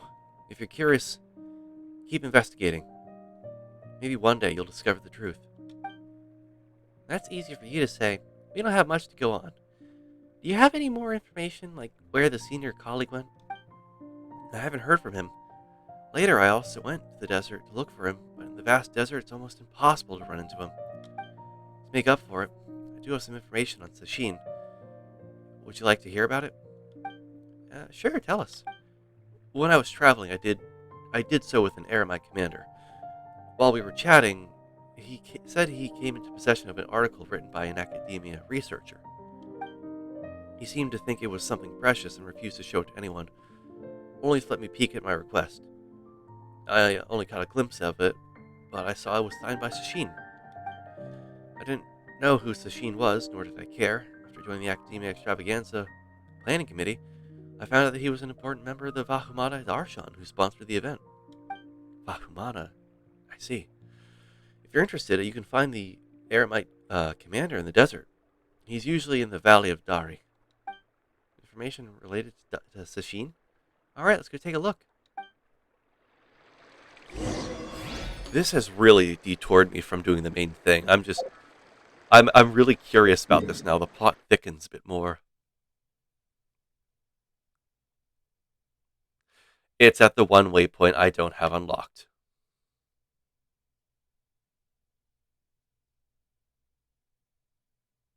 What a concept. It's also the one place I've never really visited or gone to.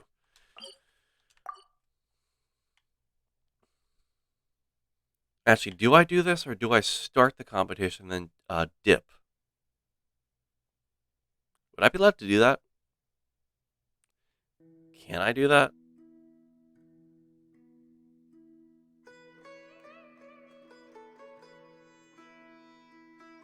Is that something I can do?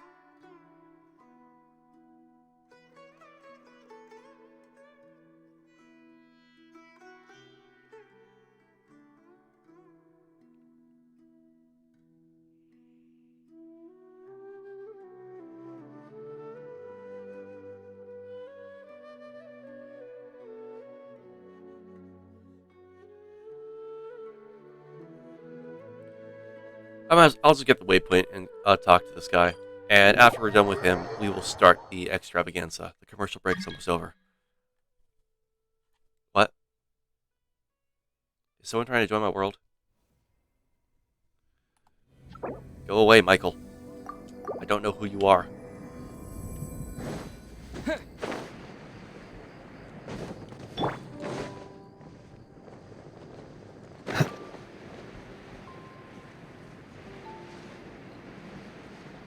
Oh, that's a death sentence if I've ever seen one.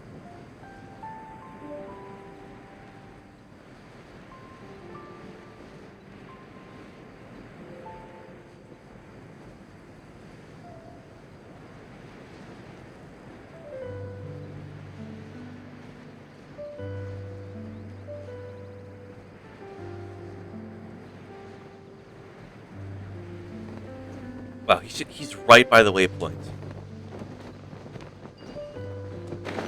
You gotta be kidding me.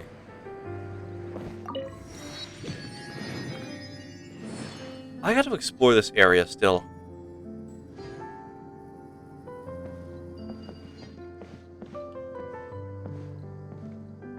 Hello, Suhaib. I'm looking for a Darshan commander. Not Darshan, an Aramite commander. What do you want? Well, this guy looks really fierce. Either say your piece or leave. I have no time for you. Actually, we heard that you have Sashin's article on you. So we were wondering if we could have a look. Are you kidding me? No, why would you ask that? It seems you guys really don't know. Some time ago, I had the article appraised.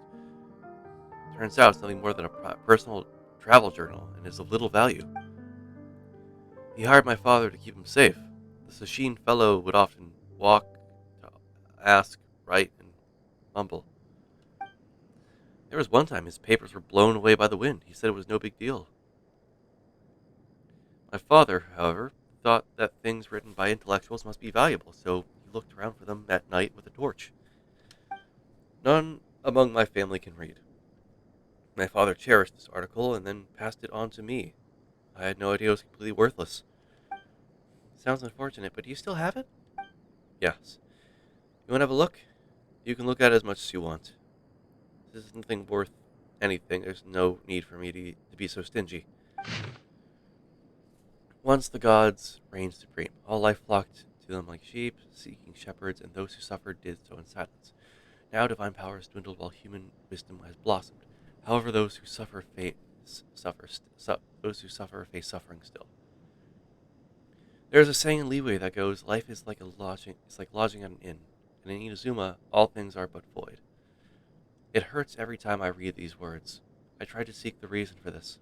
The wheel of time turns, and the only constant throughout Sumeru's history is human nature. Since arriving in the desert, I have conducted a total of 64 experiments over the course of 7 years. Men are like prisoners or captured animals, feeding on each other's happiness until one is doomed to eternal torment.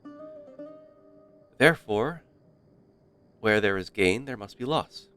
Where there is happiness, there is agony.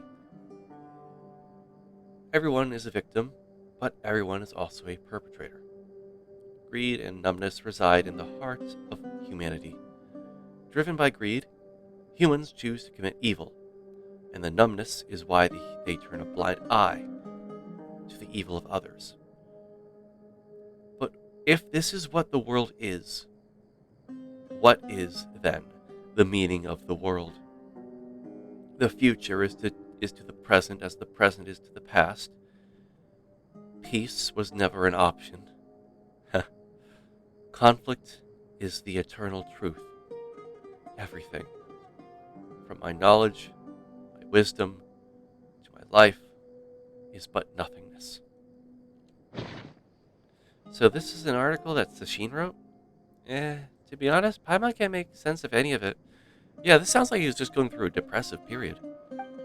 But judging from the crummy handwriting, Paimon can't say exactly why, but Paimon has a feeling he was going through a tough time. Same. Wow. Well, we're done reading it. Thank you very much. You're welcome. It's not worth any money, but I'm going to keep it anyway. After all, my father entrusted it to me.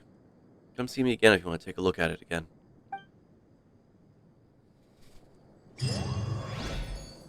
Well.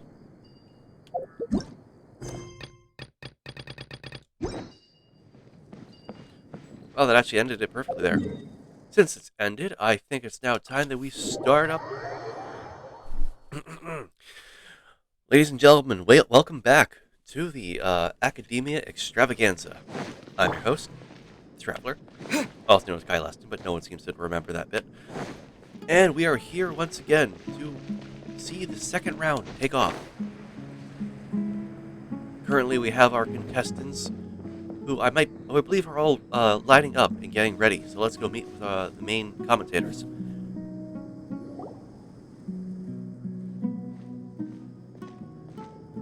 Oh, all the contestants are here.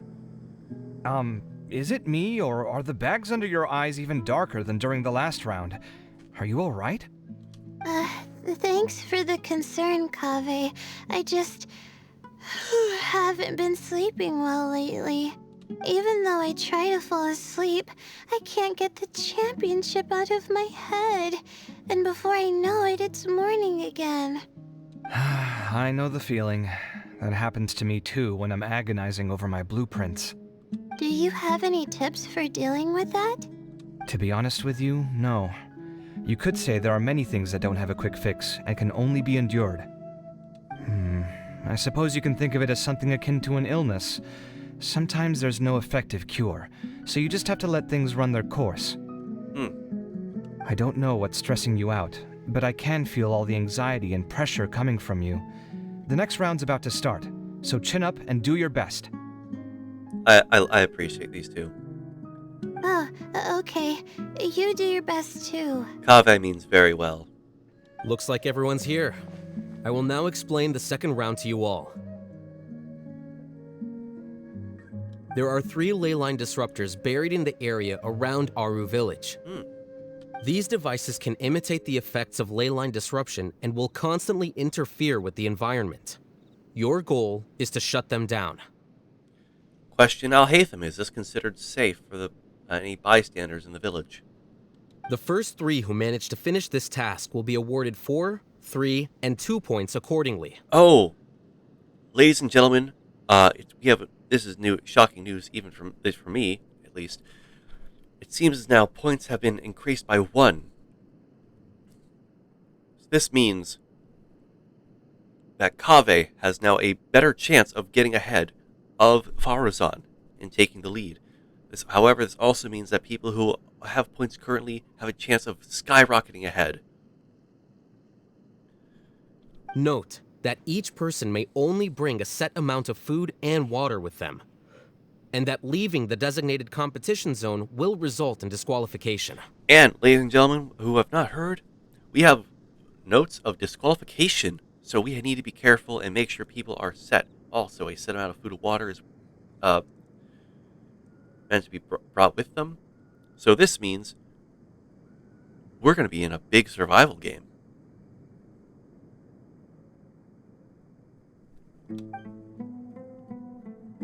Well, what do you think?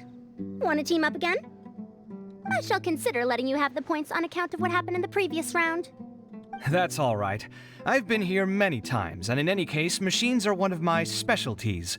I doubt this will be particularly difficult. It's good to see such confidence in a youngster like yourself. I also happen to be well acquainted with this place.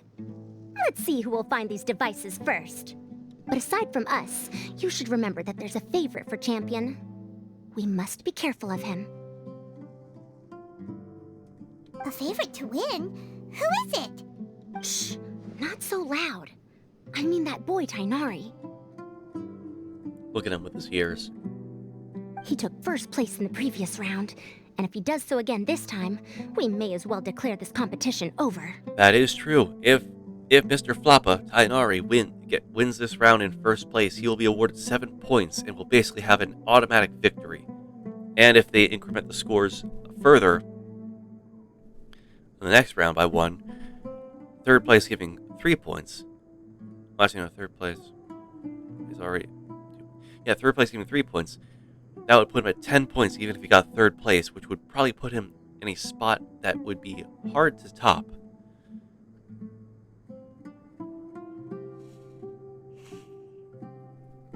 I heard that you solved the Vidya Forest's leyline effluence problem with him not long ago.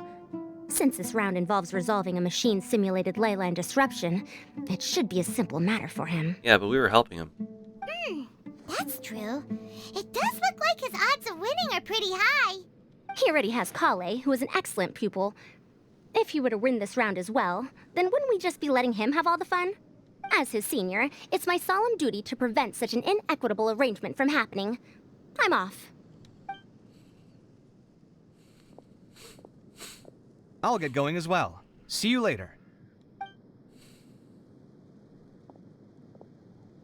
How are you feeling? I think I'm okay, but I'll take things slowly for now.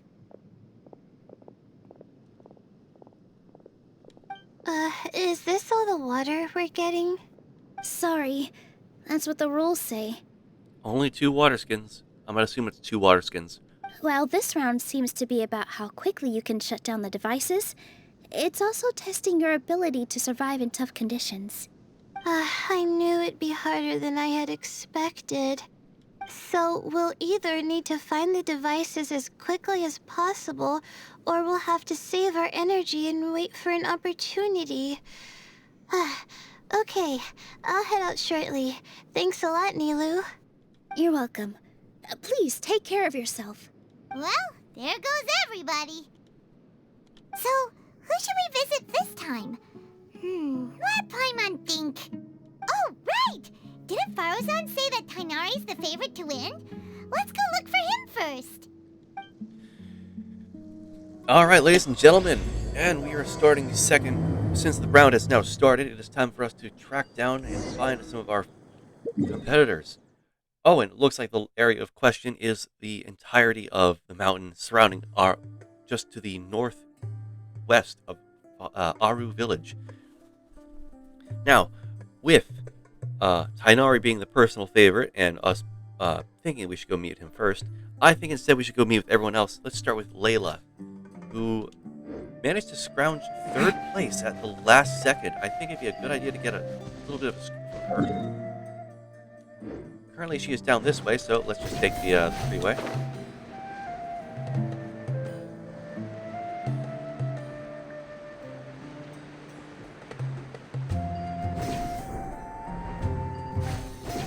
Now, Layla said she was having trouble sleeping as of late, so this could be difficult for her.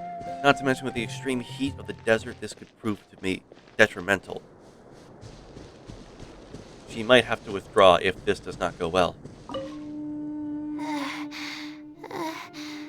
I feel a little faint. Thanks for going to check out the extra dialogue. I really didn't think to during my playthrough. Well, no problem about that, Twee. I'm very curious and also very distracted. Alright, well, Layla is currently not feeling that well. It seems as though her health might be diminishing. The lack of sleep is definitely going to cost her some points if she does not do well. Let's take a look at Sino. Now, Sino is native... well, he is accustomed to the desert the most, as he has probably had to track so many people in and out of the place. As is his job description. And he is above me right now. He is right up top.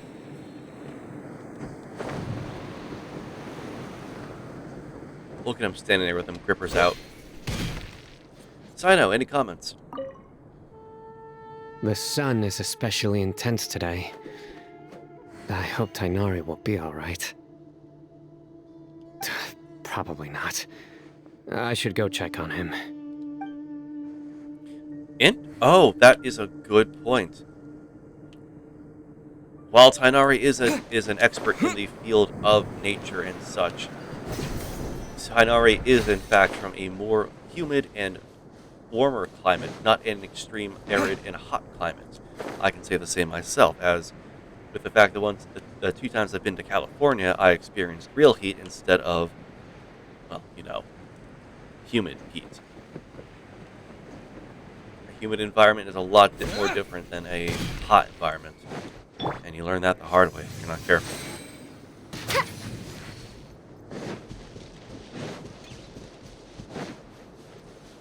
Now, it appears that Hat Guy is currently below Yep, there he is. Slouching by the rocks, as he normally does. Oh, there's a chest here. 2 chests here. I got him.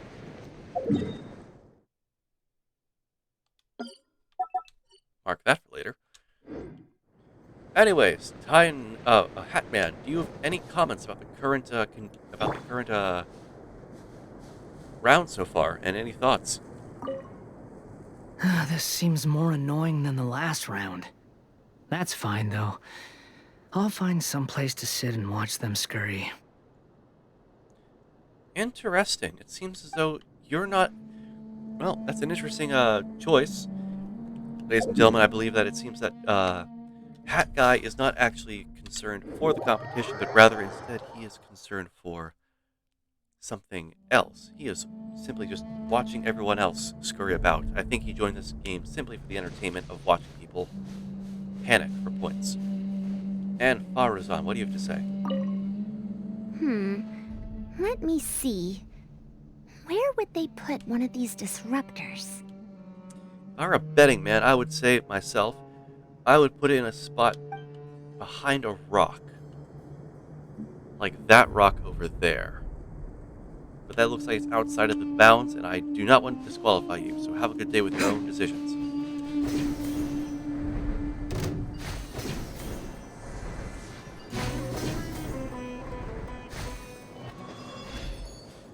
Alright, and we have someone who is more suited, similar to Faruzan, who has been in the desert for such a long period of time. We also have Kaveh, who has done a lot of his own architectural work and projects here.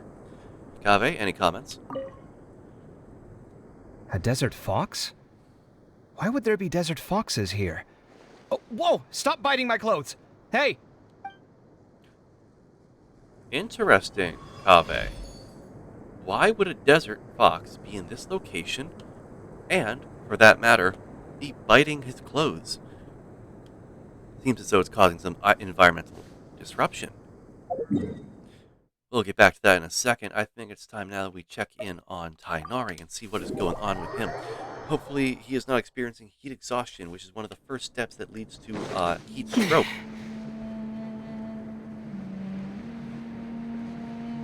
Knowing Sino, I think Sino is well aware of the symptoms of this, and hopefully... Oh. Ladies and gentlemen, it seems that we're getting a nice bird's eye view of this. Seems Tainari is currently sitting down. Looks like his back is propped up against the wall. This could be bad news. Let's go check in on him. Hey, Tainari? Tainari! Huh? Weird. The locator says that he should be around here somewhere. Tainari! Can you hear us? Oh, he's over there. Okay. You're right! Huh?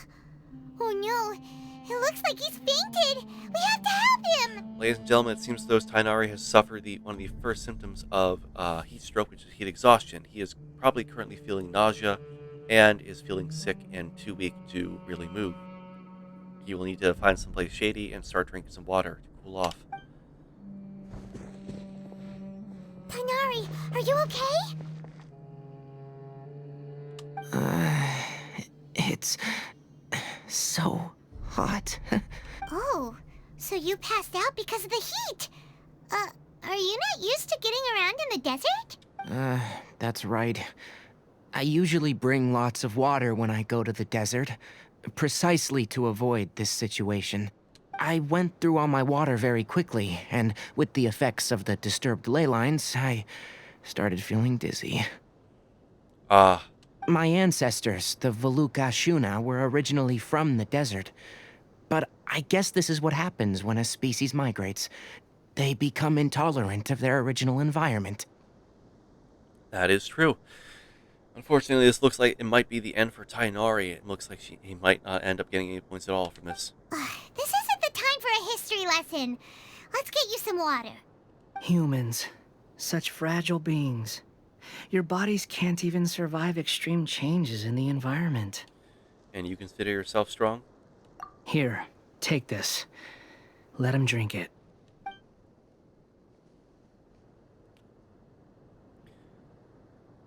Thank you, Kaminari. You're a lifesaver. Are you serious? This had better be just normal water. Hey! You're leaving already? Seems it is just really is just water. Paimon really doesn't get that guy. What's he up to? Anyway, let's focus on helping Tainari drink some water first. Alright, let's get you some shade, buddy. I'm feeling a little better now. Thanks, you two. I would recommend getting all the heavy clothing off of you, trying to, plus, you know, might as well keep it on. Get some shade. Getting some shade right now. Oh, it wasn't just the two of us. Just now. Found you at last. Sino, you're here too. I was concerned, so I came back to check on you. Will you be able to go on? The fur on my tail is so dry, it's practically been singed right off. I don't see any purpose in pushing myself beyond what is reasonable. It appears I'm not suited to this particular round. I should probably just return to Aru Village and rest. Really? So you're backing out? Yes. I do have my results in the first round to serve as a buffer, so even if I forfeit this round, I still have a chance to turn things around later. Okay. Withdrawing now will allow me to conserve my energy. Continuing to push onward would be counterproductive. I agree. A wise decision. Let's get you back to Aru Village. It's fine. I can make it back on my own. I don't trust that. Oh, stop trying to be so polite. Come on, we'll help you back to Aru Village.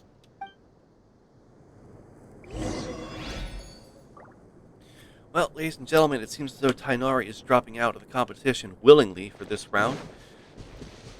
Though with his initial victory of first place in the first round, this does give him a comfortable cushion that can help him last.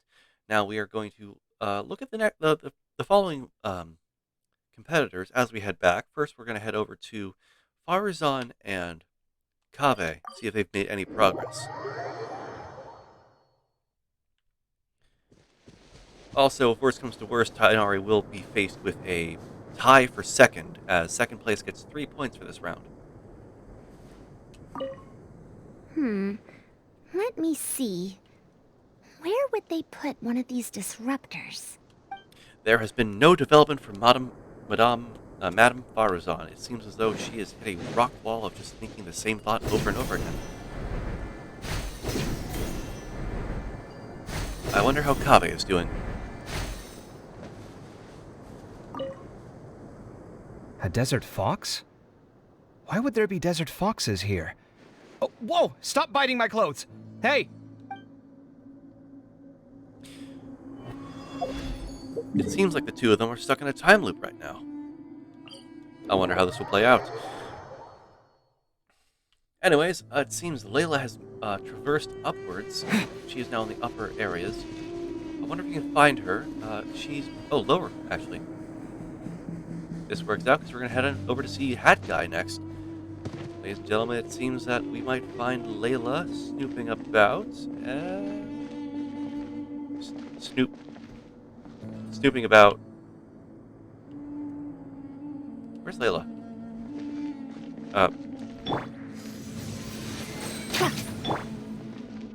Okay, she isn't under there. Is she actually further down?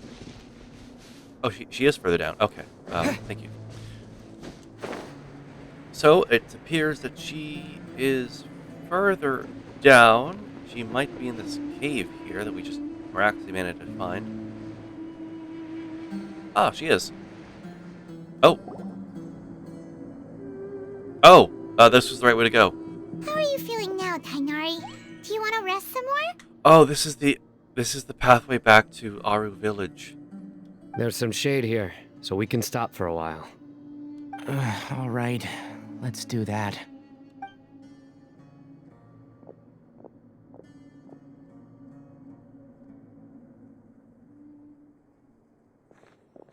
Huh.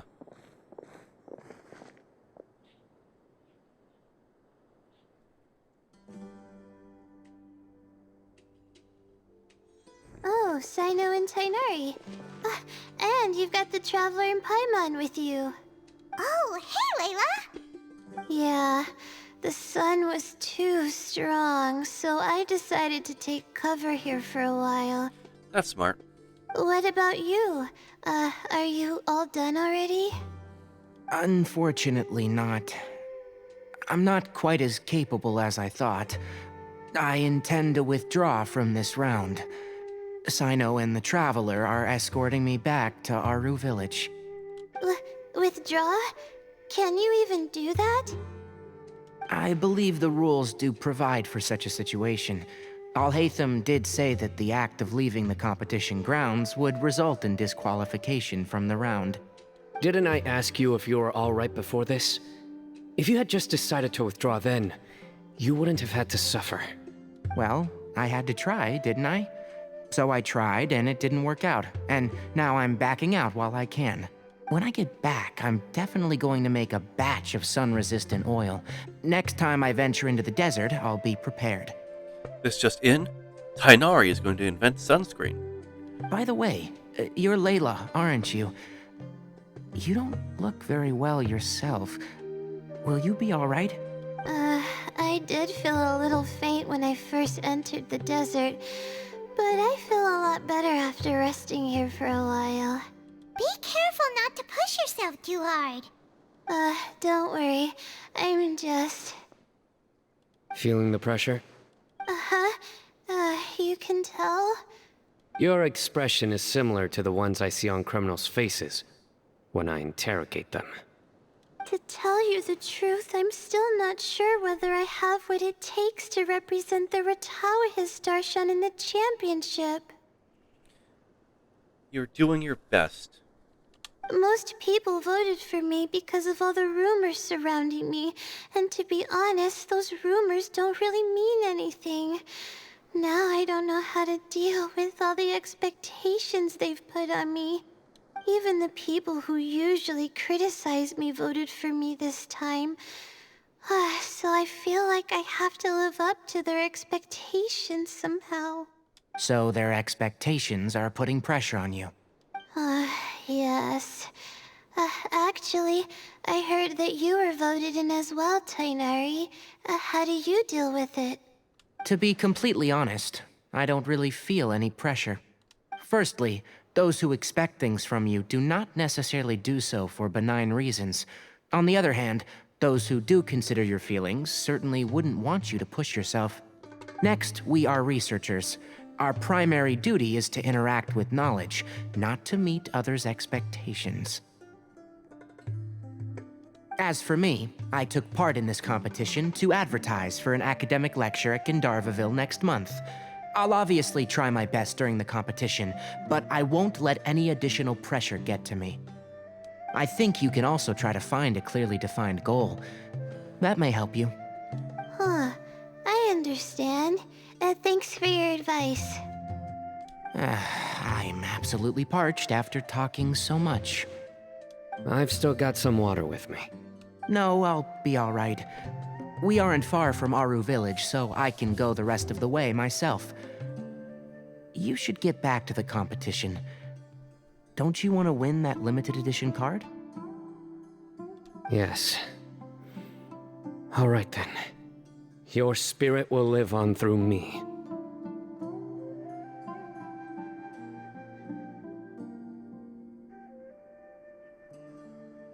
Hey, don't talk like that. I'm not dead, Sino. Everyone, I'll be heading back now. See you after the round ends.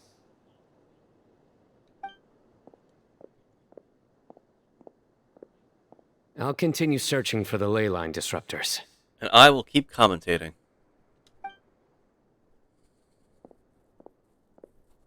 Are you feeling better now, Layla?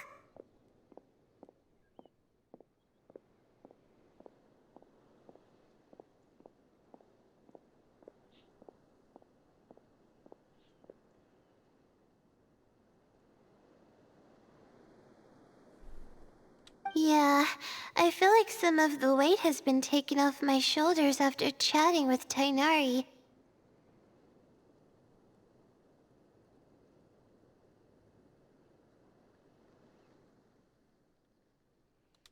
It's been a long time since I first left my hometown to come to the Akademiya, and every day here has been so precious. But of course, there have been some rough times.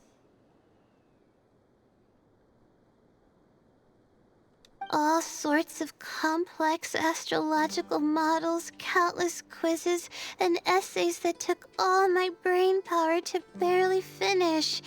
Each of those things are like huge boulders barreling at me, forcing me to continue running forward. When I was chosen as my Darshan's representative, it felt like another boulder was added to the ones already rolling behind me. Every time I close my eyes, I think of all the people I'd disappoint if I mess up. We would never be disappointed in you. We'll always be proud of you, Layla. Yeah, I think that's what Tainari was trying to tell me. You're our good friends, which is why you didn't stop him from dropping out of this round, and why you don't feel disappointed in me. That's right! No need to feel so down! That said, he did also say that he hopes I could have more concrete goals for taking part in this competition. I don't have any now, but I'll give that some thought. Anyway, I won't take up any more of your time. You still have to record the other contestants' progress, don't you? Perhaps they've had some breakthroughs while we've been chatting. True. We should go look for the others. Now, who's left? Tainari's dropped out for the round, and we just saw Sino. You could go see how Madame Farozan's doing. I've heard that she's quite knowledgeable about the desert, so she's probably made some progress by now. Okay, let's go look for Farozan!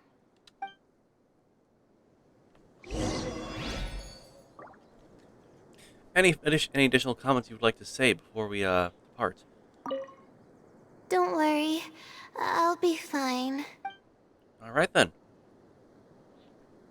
Well, with that said, I think let's head over in this direction towards Aru Village, because we have Hat Guy, who we have not talked to yet. At least not for the second time. He dodged us when we got stuck in that cutscene there.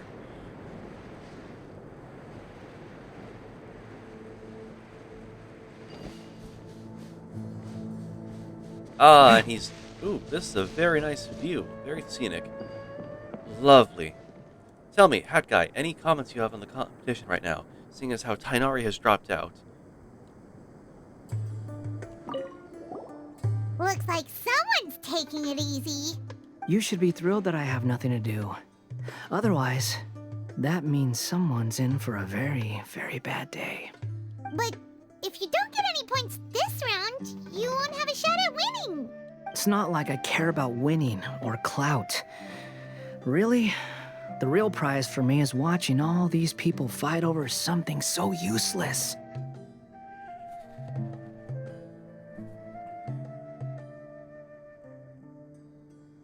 I can respect that. I can respect that in a sense. Oh, you reminded me of something. There shouldn't be any more incidents after this round. If you'll excuse me, I have somewhere to be. He's just being a shit, Twee. He's just being a little shit. It's like, oh, I'm just gonna be cheeky. I'm having more fun watching everyone stress over this. And I guess from that admission, it sounds like Hat Guy is also dropping out of the round. That is quite the surprise I was not expecting. Anyways, we're going to loop back around, go up, because we're going to head towards Sino next. See what he has to say, get a scoop on him.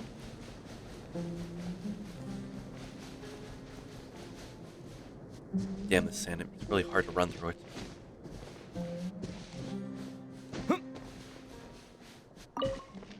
Taking that as payment.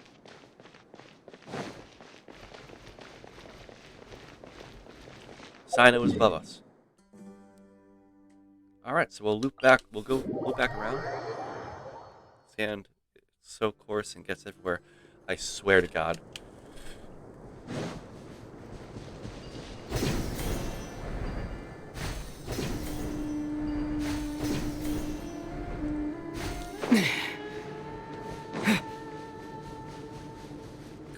assist, I see.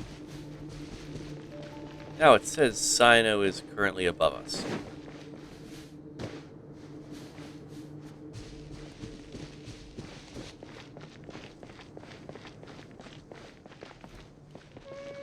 Oh, become a guest commentator, they said. It'll be fun, they said.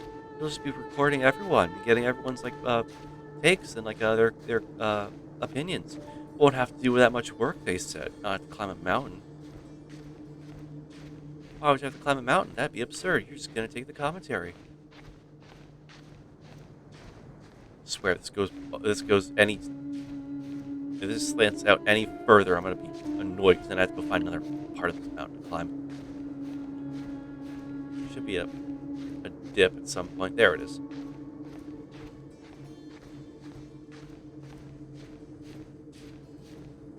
And now it's just a sheer cliff face. Almost there. Just a bit further.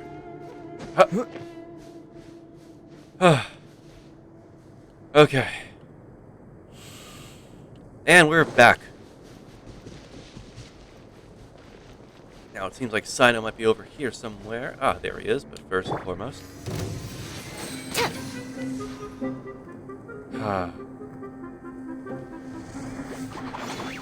Gears of the storm! Wretched dastard! A bitter pill to swallow.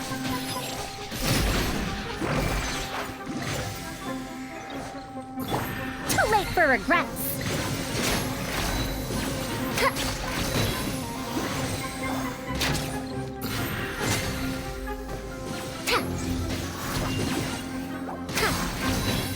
Mind the side effects. Do your worst!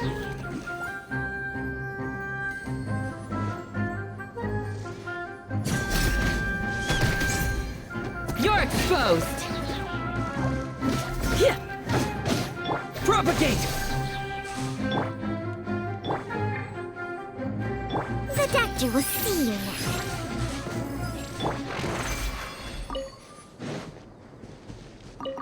Now, where was I? Ah, yes. Ah, Sino, any comments about the current events happening in the extravaganza, including Tainari dropping out? I will never give up. How did the rest go? Oh, right.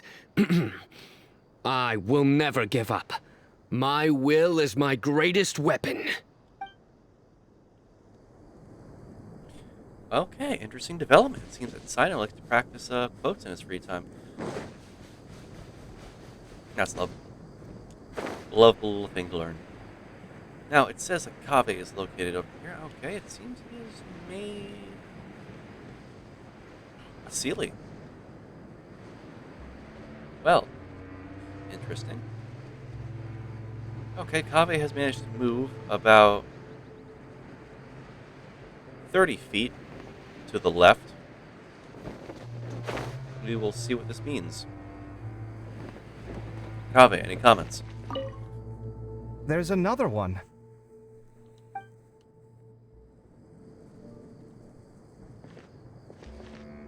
Two of them. Oh, double cherry pass begin to play in the background.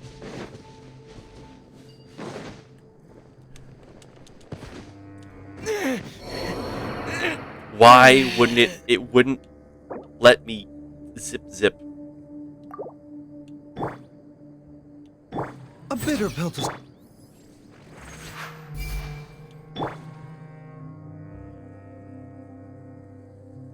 It wouldn't let me zip. Why wouldn't it let me zip?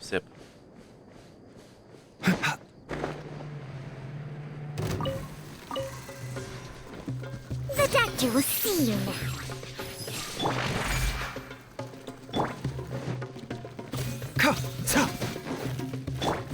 Yield! Scatter! Mind the side effects. Taking a turn for the better. What you gonna do, pal? What you gonna do? Propagate! Do your worst!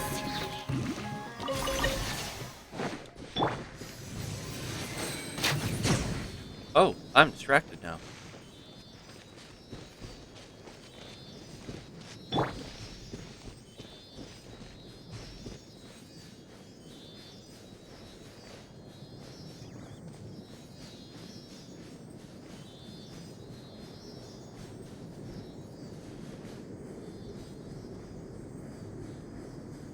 This was over here?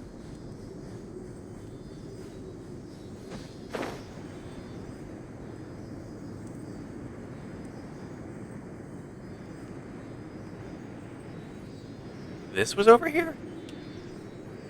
I need to explore the desert a lot more.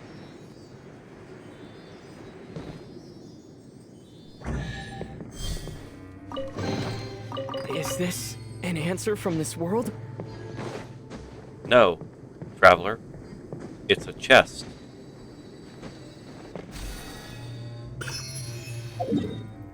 Anyways, let's go over to Farazan and see what she has cooking. What has she concocted? Any clever ideas? Any thoughtful experiments that would probably get her in the lead?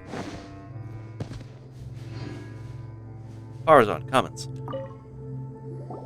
Hey there, Farazan. Have you made any progress? Ah, you're just in time. I'm about to start digging right here. Oh, you found the ley line disruptor already? Such a simple problem could never confound me. Not long after entering the desert, I discovered a primal construct that was acting abnormally, so I followed it all the way here. Oh, hey, Robbie. Once I got near here, it suddenly disappeared. Something unusual must be happening around this area. You're a true expert, Madam Farazan. You knew what to do right away. Well, I do happen to have more experience than most.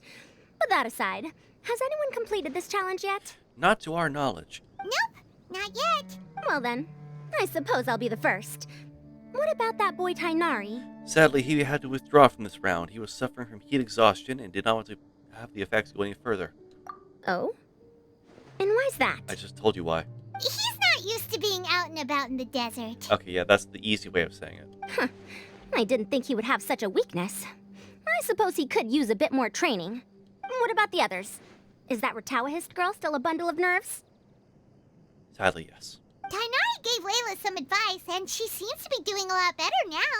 Sino just started his search for the disruptors, and as for that guy, well, who knows what he's thinking. And what about Kaveh? Has he found a ley line disruptor yet? He's playing with foxes right now. Byron doesn't think so, or our locators would have already let us know. Strange. What's he lollygagging for?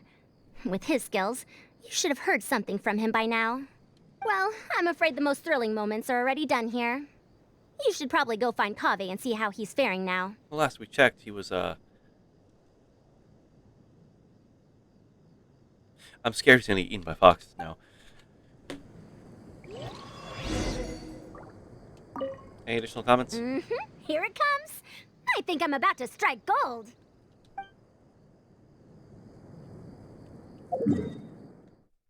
Oh, in the competition, some people have changed locations.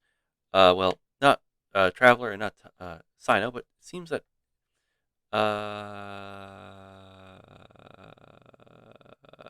Layla has moved.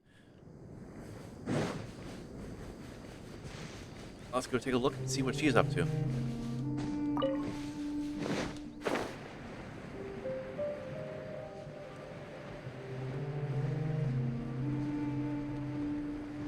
Ah. Ow. Ow. Ow. Ow. Ow. Ow.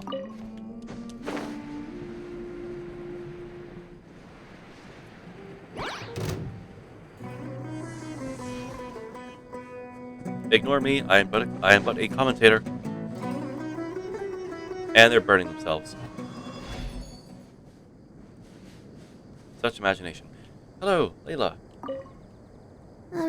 I think I'll start by doing a loop around the competition zone. That is a good idea. It is not. It is a strategy, and so far no one has found anything yet. So you are in good hands. I would also say don't go near that giant building. I have no good. There are no good vibes from it.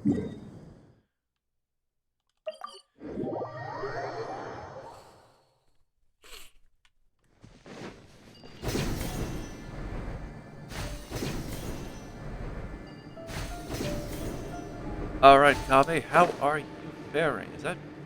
No, that's just a Kave.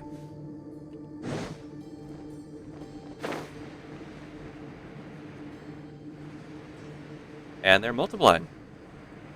And he has a flying briefcase. The plot thickens. Come on, stop following me! I already gave you all the food I had on me. You can cry all you want. I don't have any more food. All I have left is a half bottle of water, and I can't possibly give you that. Without water, traveling in the desert will be incredibly difficult, and I still need to find what I'm looking for. Marak, can you help me out here? Keep them away. Oh, here's a face. Kave, there you are! Farozan told us to come see how you're doing. What are you up to? Just thinking about it makes me upset. Not long after I entered the desert, I was accosted by these fellows. I don't know why, but they didn't leave the competition grounds, and now the ley line disruptions have left them confused and circling around the area. The moment they saw me, they wouldn't leave me alone. They even cheated me out of my limited food supply.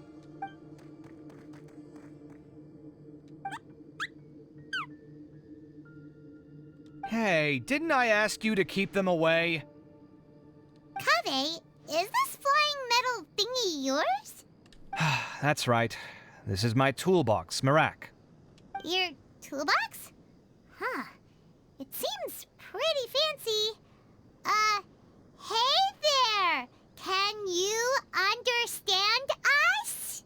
Paimon, talking slowly isn't going to, like, help. Wouldn't you love to be followed by those little guys? Yeah, that'd be kind of nice and cute. Beep boop.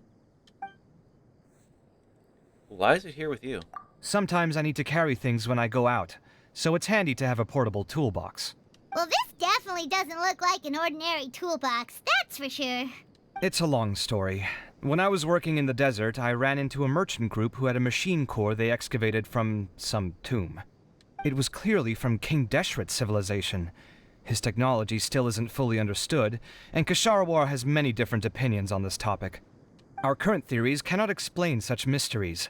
Upon seeing such a rare, complete specimen before me, I forked over all the mora on my person to purchase it. Some time back, I wanted to make an automated case that could store my offloaded items. With that core, I created Marak. It can't understand commands that are too complex, but it can serve as my assistant and help me with things like mapping and surveying. Most importantly, it can't talk, so it can't give me any attitude. You'd be surprised how things that can't talk can give you attitude still. Oh, yes. Thanks for helping hide the fact that I live at Alhatham's place earlier. Well, Paimon was the one who gave it away in the first place. Sorry. I hope this season of my life ends soon, so I can get things back on track. Things just started going downhill at some point. Maybe it all started when my mom remarried and left for Fontaine. Or maybe it all started when I spoke to Alhatham in the library. Or maybe it's because constructing the Palace of Alcazar's burned through my funds. I'm still paying off the debt from that one. Oh, when's this going to end? You got scanned by Dory, didn't you? Now that I think about it, I guess we're all unlucky here. It's not like any of you asked to be trapped in a ley line disruption. Okay, let me get you all out. Kave, aren't you going to look for the ley line disruptors? Yes, but I can't just leave them here, can I? Oh, forget it. The more I think about this, the more I feel a headache coming on. I'll get back to searching once I get them out of here. Time's a-wasting. I'm off. They're so cute. Kave looks like he's conflicted. He really wants to win, but he can't ignore those he wants to help. He's a unique character. Paimon's always felt like he's the type who easily gets himself into tough spots. Yeah, he really does. Paimon doesn't mean this in an insulting way, but he seems like the kind of guy who'd be really easy to take advantage of. You're certainly cruel about with the truth. Whoa, someone's done already! Oh, that was quick. I wonder who it was. Paimon also wants to know. Let's go back and ask Al-Haytham. Well, folks, it looks like as if someone has finished the first round. We have two people who are currently not on, but I can only presume what's going to happen. However, first and foremost, let's check in on Kaveh, see what's happening. Seems he's got him outside the ley line disruption zone, as we can clearly see.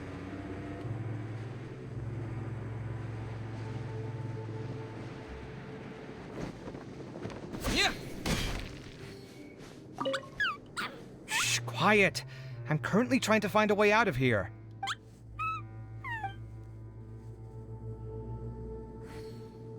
You're a good man, Kaveh. Anyways, let's go check with Farazan now. I wonder how things are going with her little digging expedition.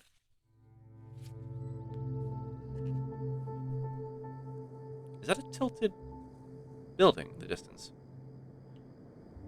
Man, I have not explored the rest of this area.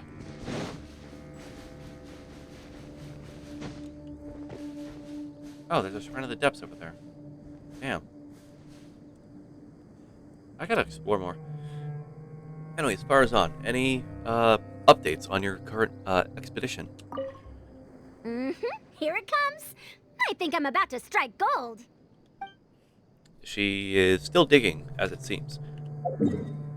What will this entail? We don't know. As for, oh, it seems that Layla is currently up above.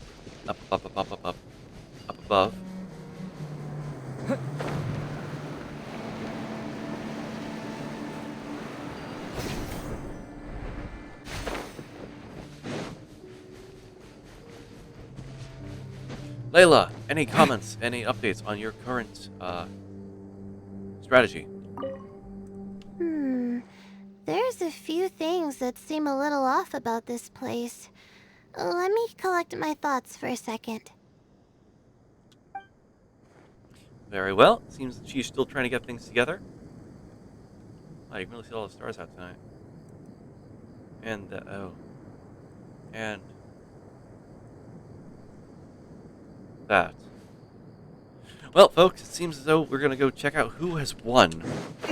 It might be Sino, as it was said by the one hat guy that he clearly does not have any interest in this competition, but is rather watching for the amusement.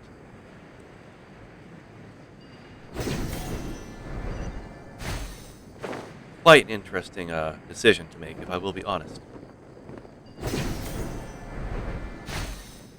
And it looks like the suspicions are correct, as Sino is at the desk. Verification complete. Congratulations on being this round's first winner, Sino. Ooh, so Sino was the quickest. I am from Spontamod, after all. We know a lot about ley lines, so finding a disruptor was never going to be particularly difficult for me.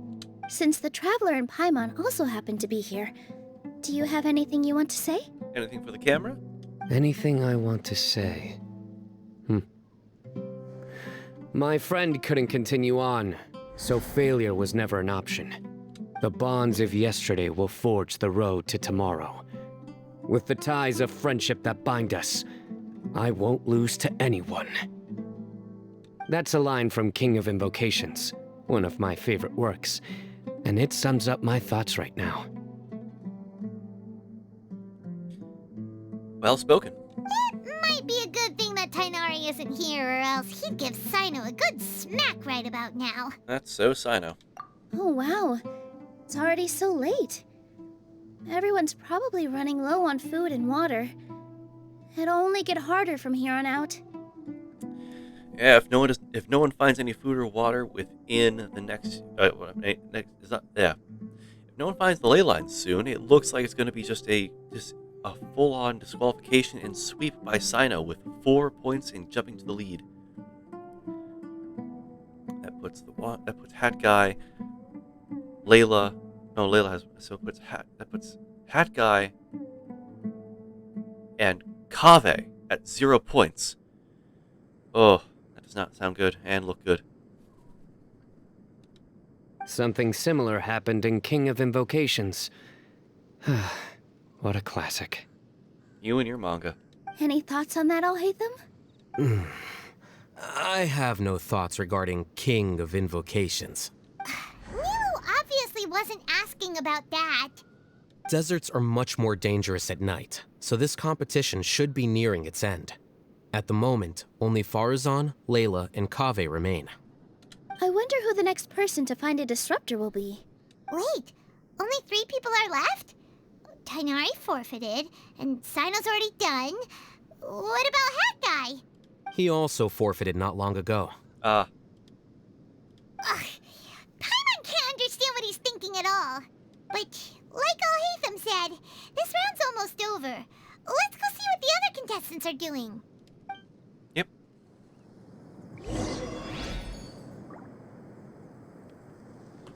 Well, let's get a little quick talk with Nilu and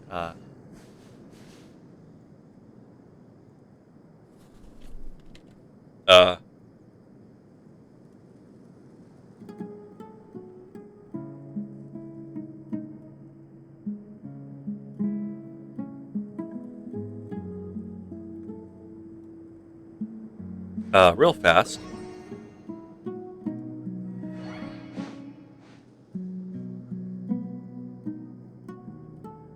I have to ask.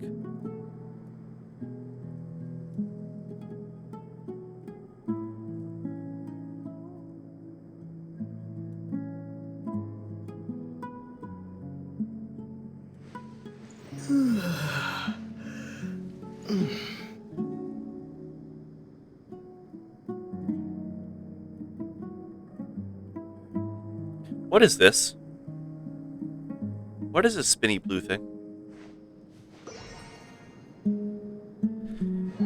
I have never seen that before in my life.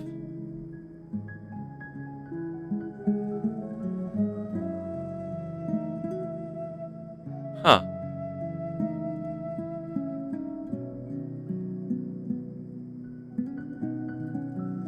Well, I will look into that later.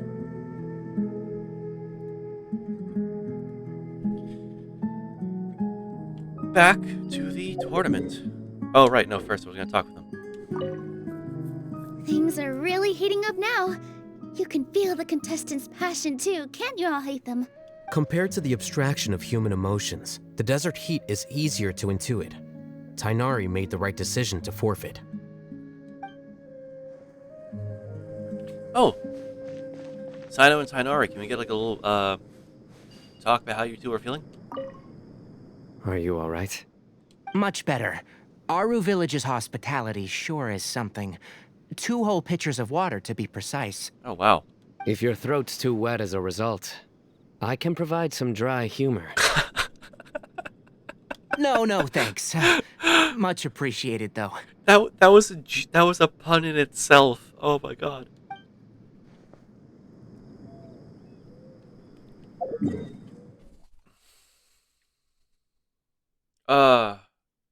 We could check with Layla, but first I want to check in with Farazan and Kaveh. See how they're doing.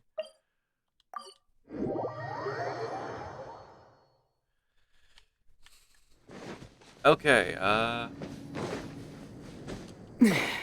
Farazan? How weird. The locator says that Madame Farazan's nearby, but where?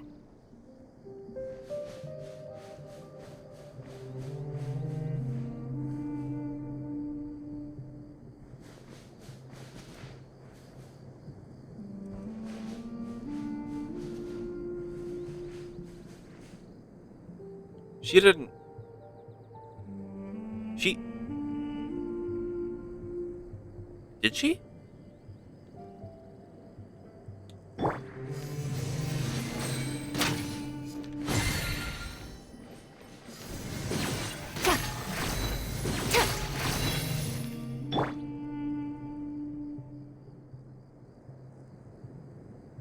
God, the son of a bitch. She did it. She actually did it.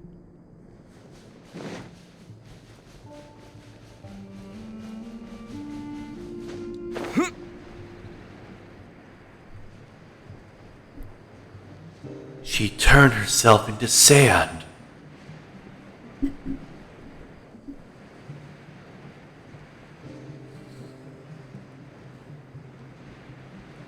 I think that she dug a hole and the sand covered her up. In layman's terms, she made a tomb for herself. She dug her own grave. Well, at least Kave's still here. Any updates? Shh, quiet. I'm currently trying to find a way out of here. Kave still being a kind soul. Let's go check in with Layla, see what's happening with her. No, so Tui, what happened is I went over to the area, and Paimon said, the locator says that Farazan's here, but we can't see her anywhere. And she said since he was going to start digging to find the leyline disruptor. So, I think that she dug herself a hole, and she got buried by all the sand.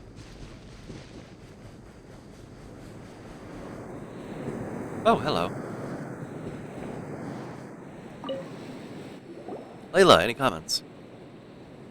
Hello again. You know, it suddenly occurred to me that you guys have had to do a lot of running around this time. Don't you find it tiring? It's not that bad. Really? Wow. I don't know where you get your strength from. A whole lot of food. The desert's getting colder now that night's falling, and the wind can really sting your face because of all the sand in it. Well, the closer you get to that area, and yeah, it really does get windy. Has anyone finished this round yet? Sino. Sino's already shut one down. Have you made any progress yet? I circled the whole area, but I didn't find anything. But I did have the chance to think some more about that thing that was weighing on my mind, and I realized something. And what did you realize? Well, my fellow Retawahist members must have all put my name forward for different reasons, and maybe a lot of them only picked me because they wanted to watch me make a fool of myself. Oh, sweetheart. But be that as it may, I believe that a lot of them genuinely do expect great things from me. That's the way to think. And I want to live up to their expectations. I don't want them to regret putting my name down. You got this. Huh? But doesn't thinking like that put a lot of pressure on you? Paimon! Of course, that comes with some amount of pressure for sure. But now I've thought about it, I don't feel like this is something I have to do.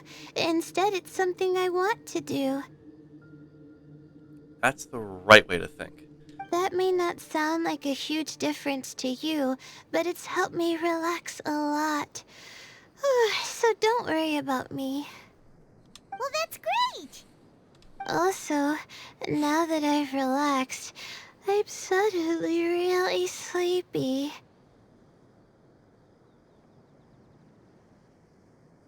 I think I'll just take a quick nap. Just a quick one. Layla?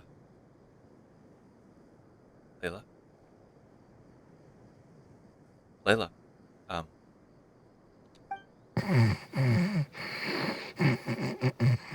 Layla? But the competition isn't over yet. Oh, Layla. She's really a bundle of nerves, isn't she? I'm sorry, what? Wait, you're... Sleepwalking Layla? Good to see you too. It's nice to be out. Feels like I've been cooped up inside for quite a while. Well, since I'm here, I guess I should help her finish this. What are we supposed to be doing here again? Finding a leyline disruptor, was it? Yeah. Let me see. Looks like she's basically gathered all the information she needs. It won't take long to wrap this up. Come with me, you two. Okay. And we're off. We're off running. Do you ever get the feeling that the ley lines have a regular flow, similar to the way that celestial bodies follow fixed orbits? If we were looking down from on high, I wonder whether we'd find that the ley lines are just the reflections of the stars upon the Earth. Not all astrological phenomena can be directly observed. Some are deductions based on other details that we know. It's the same situation with the ley lines. The parts of them that are hidden underground can be identified via elemental energy, sound, and other phenomena. This is fascinating.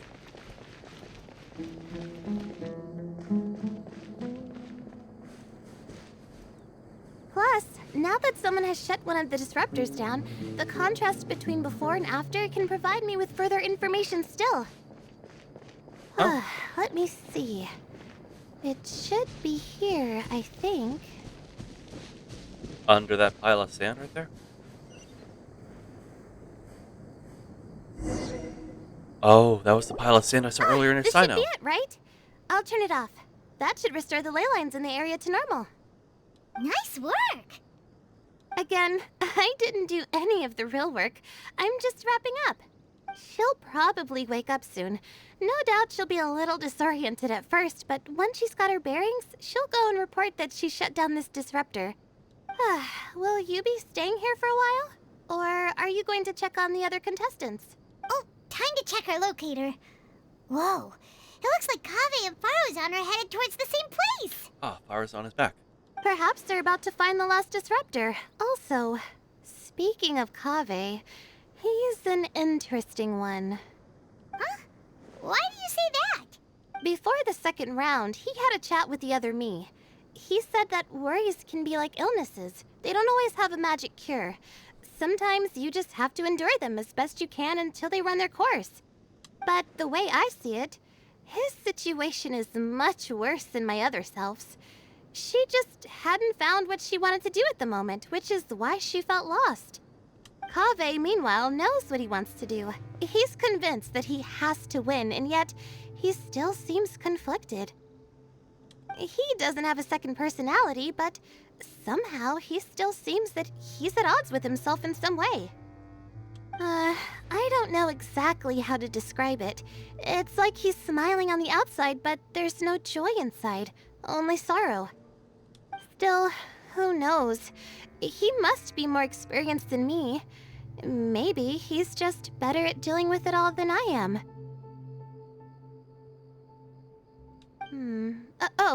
But back to the topic of wrapping up. Shouldn't you be getting back to the action to record how everything plays out? Last one, then the round's over. Oh, true. Okay then, guess we'll be going now. We'll keep everything you said in mind. Sorry to talk her out. Farozan were super confident at the start, but it turns out they're the last ones to find the disruptor. But between the two of them, who's going to get there first? Let's head over quick. Will do. I'm on. They're back over there, so it looks like we're gonna head over in that direction.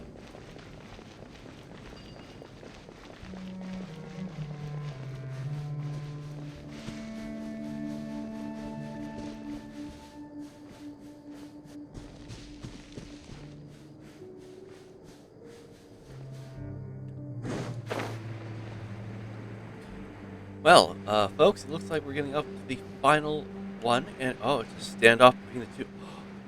It is a standoff between the two of them. Ladies and gentlemen, third place. We go between one or two ways right now. It should be around here. Finally found it. Kaveh? Are you? Oh, Madame Faruzan. And here I thought you would have finished this round by now. Farozan! Kaveh! Oh, looks like Layla's already done. I didn't expect that you and I would find a disruptor at the same time. How are the other contestants doing? The one, hat guy fucked off. Sino won. Tainari had to retire due to health reasons. Tainari and I forfeited, while Sino and Layla are already done. You two are the only ones left. Huh? That's weird. Didn't you start digging really early on? Yes, I kept digging, but instead of finding a disruptor, I found a ruin. What? I fell down pretty deep, and it was completely dark in there. It took me quite some time to unlock the various mechanisms and return to the surface. That's actually really impressive. Well, that's good to know. Finishing a week's worth of trials in such a short time. Huh. That's pretty amazing, Madame Faruzan. What about you? Why are you so late? I encountered a lot of lost desert foxes along the way, and I brought them to the outskirts of the competition zone. When I came back, I was absolutely parched. And then I blacked out. Probably from the heat, you know? When I woke up, it was already night. I used the last of my strength to come here. A most curious reason indeed. But are you sure you're all right? It sounds like you were in an incredibly dangerous situation. You said you were familiar with the desert, but the way you handle problems...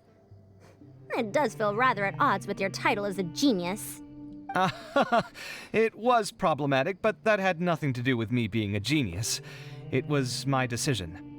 The way I did things wasn't optimal, but I wouldn't have been comfortable not doing it either. My conscience would have weighed on me. Youths these days, each stranger than the next. But back to the main issue at hand. Since we are both very certain that this is where the final leyline disruptor is, let's dig it up then. All right. Well, this is indeed it. Of that there is no doubt. But how shall we count the score this time? Let him have the points. What is it, youngster? You seem relieved. Oh, nothing. I was just thinking that this round's finally over. There shouldn't be any more innocent creatures getting wrapped up in danger. As for the points, I guess we can draw lots again later. I can't think of anything better. You could just take the points. All right. In that case, let's all head back to Aru Village. Paimon thinks you'll both need some water and rest.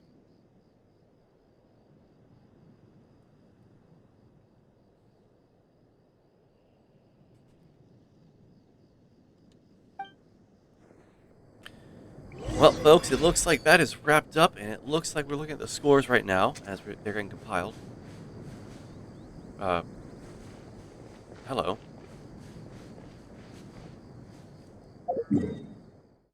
Well, this is curious. I've never seen this before. We're going to put this on the map for later. But anyway, coming in at third place is going to be decided between Farzan and Kave right now. But second place is secured. Swept out from out of nowhere. Layla. This puts her, with her additional 1 point she had from third place, puts her at 4 points now. With Sino also jumping to lead at 4 points, which puts it a tie between Sino and Layla. I didn't see this coming at all.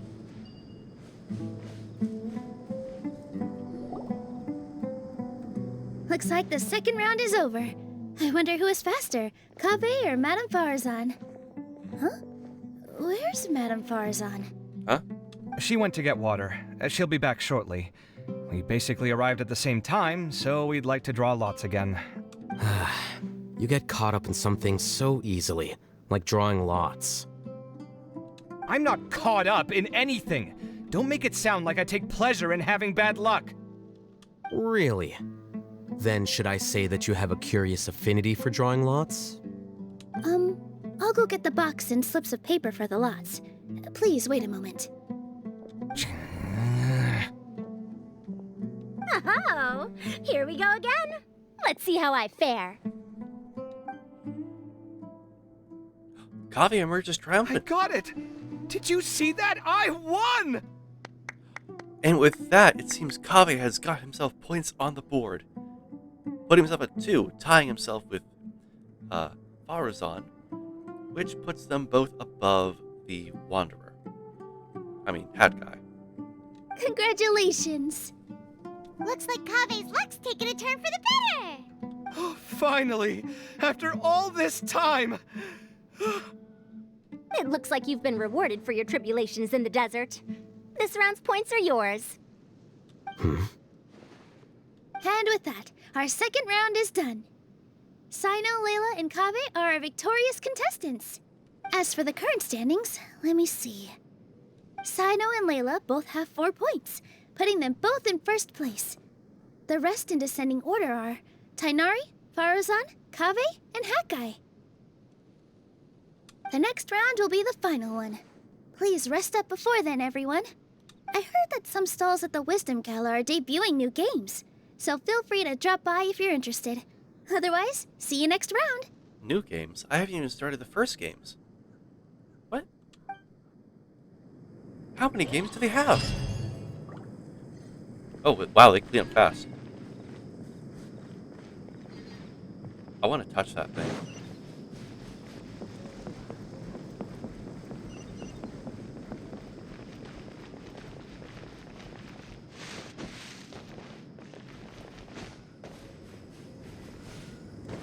Oh, wait, what?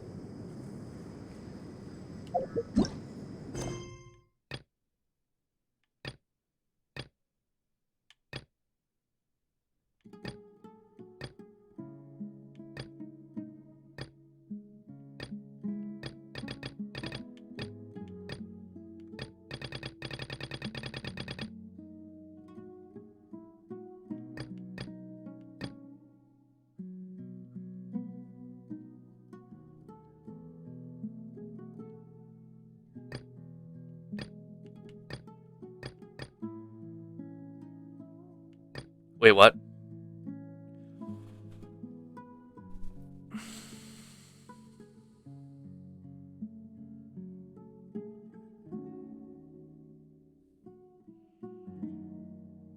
We'll deal with that in a second. So I'm supposed to grab this thing?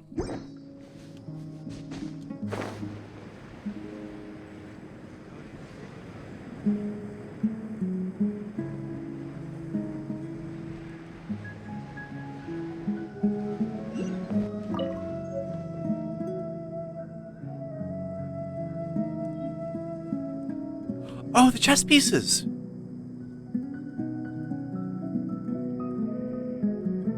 Oh, it's the chess piece thing. Also, who?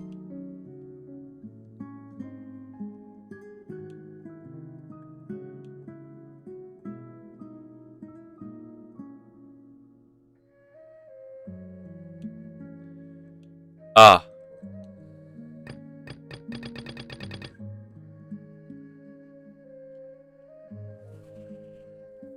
This is why I need to get done a lot of these world quests.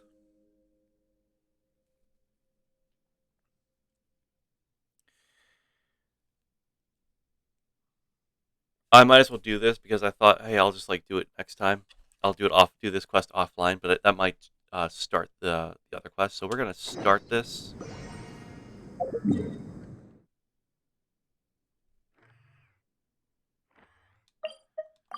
We'll start this. We'll get it out of the way. Maybe complete it. Maybe it won't go that may be that long, but it might also take too long.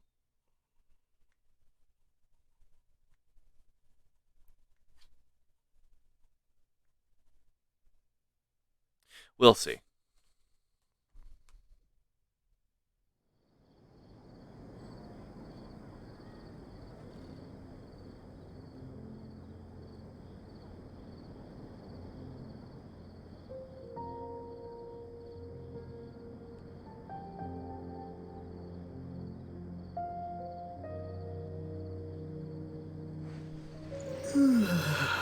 Hopefully not, since you're going to the last part of the event.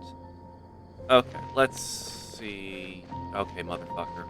Fukumoto, what do you want? I want to go back to Inazuma. How could this happen to me? What's wrong? No, don't even mention the novel. Those researchers working on Genius Invocation TCG are barely holding it together. According to a researcher I know quite well, the team encountered all kinds of problems that can only be described as baffling. For example, when a Haravatat researcher suddenly asked a question one day, he said that if the effect descriptions of the card were too long, it might discourage people who aren't used to reading long blocks of text when playing the game. This is true. Yu-Gi-Oh! Researchers are used to reading large chunks of text and aren't affected by this issue, but long descriptions could very well turn potential players away. So he suggested cutting down the amount of text on some cards in half to make it easier to read. Is it really that long? It's not a problem to me, but the researchers are still working hard on the issue. After all, it's about the player's experience, and the fewer problems, the better. Anyways, there's the even bigger problem. The problem to help me find models for my novel, but something went wrong with that too. Remember, I told you earlier about a researcher who said they'd introduced me to Tainari and Sino, and then asked them to be the inspirations for my novel. But they're so busy, I don't think I can count on them for a while. What will you do? The researcher who received me was not able to help me with this, but he gave me an idea. He said Sino sometimes goes to Puspa Cafe to play cards. If I want, I can try my luck there first. Or maybe they'll help me get in touch when they're free. And what are your thoughts? By the time they're free, I'll have finished writing the novel. I guess I'll go myself and see if I can find Sino. But if I'm lucky enough to meet Sino at the cafe, how should I even introduce myself to him? What a dilemma. Oh, I know Sino pretty well. Really, that's amazing. But how do you... You know what? I'm not going to pry further. What are we waiting for then? Let's head to Puspa. I keep wanting to say Pupasa. Puspa Cafe right now. Hope we will be able to catch Sino. Ah. So this quest hijacked Sino. Oh no, it hijacked the location. Which means that the location is the next area.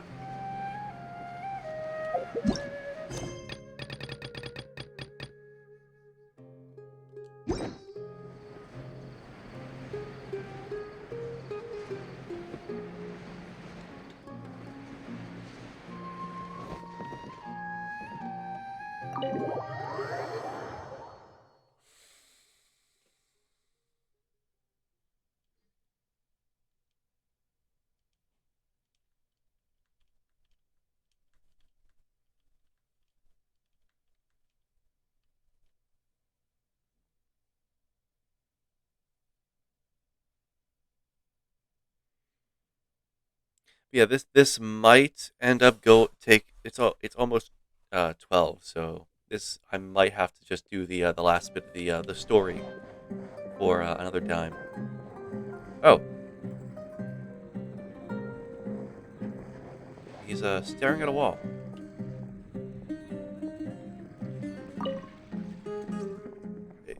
Isn't that Sino?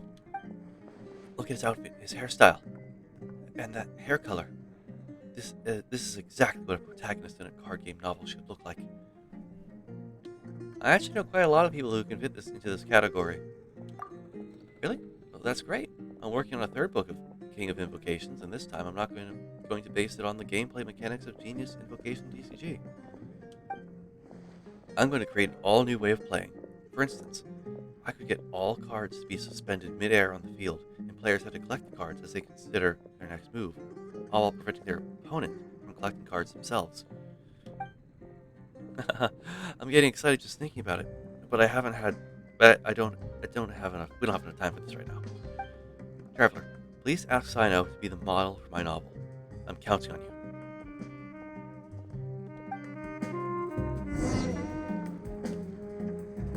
Hey, Sino, will you? No. Okay.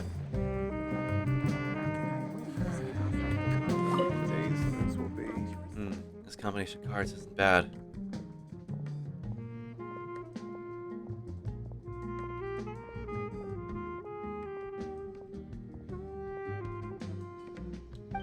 They're not strong enough to deal with quick attacks. What are you up to, Sino? Hi, Leston. I didn't expect to see you here.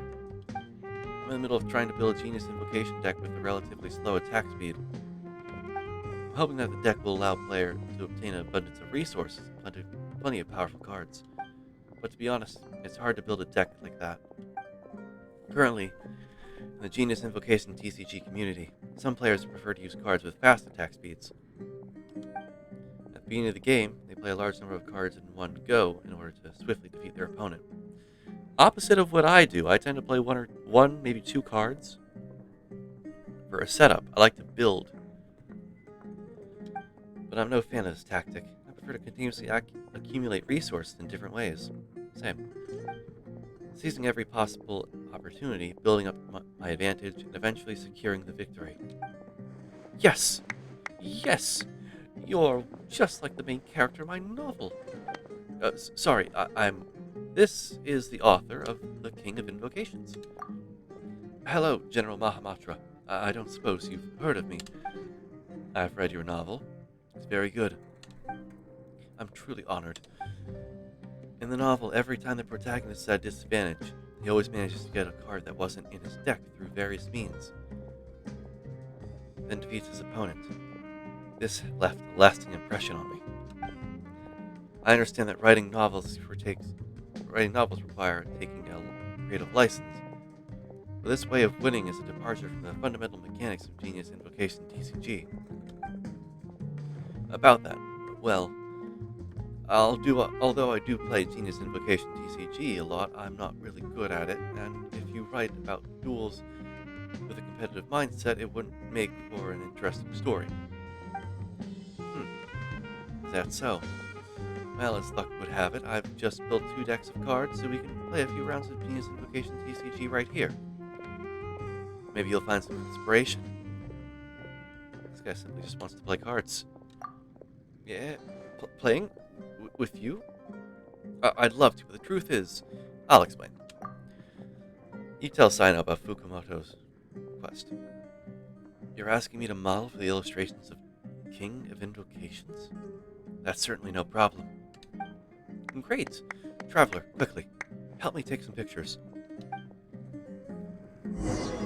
The legend of the ancient hero.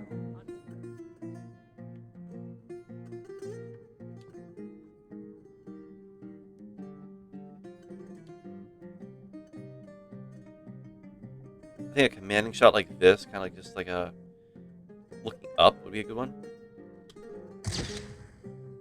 Because with this perspective, it kind of just, it leaves a bit more up, and it has it looking upwards. You can kind of like take that into a like it just looks like you're looking up at a statue in a sort of sense. Think it's a what's the thing called for my art history?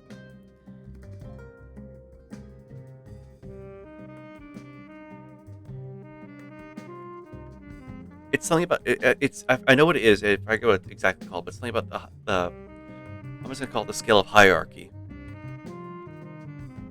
No, hierarchy of scale. Yeah, basically, in this photo, Tainari with another person here as reference is the tallest person here, putting him as the most important because he is taller. Not counting any other objects in the direction because that would not make sense. But this kind of puts him as the central point and focus.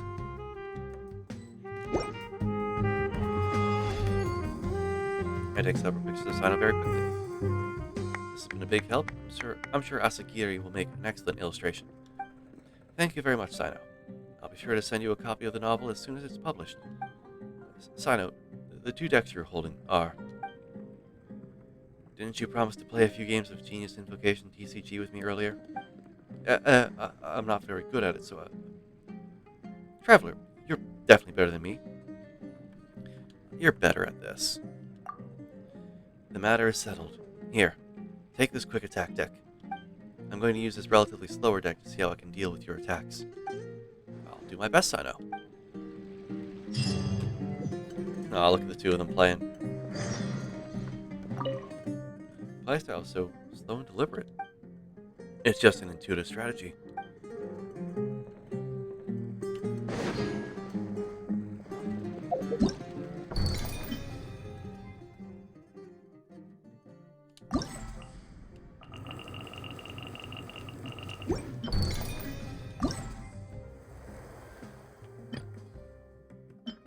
Oh wow, Act 2 hasn't even ended yet.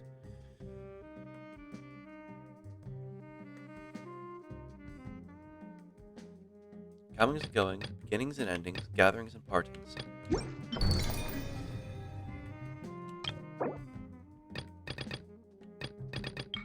$50 Primo Gems. This is gonna be 60. This is probably gonna be 90.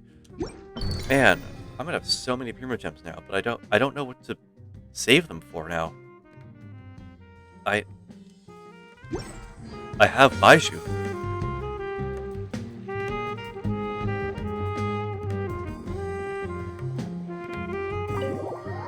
What do I do now?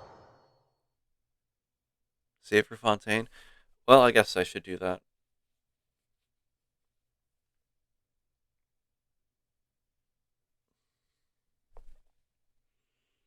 It would be the smart thing to do.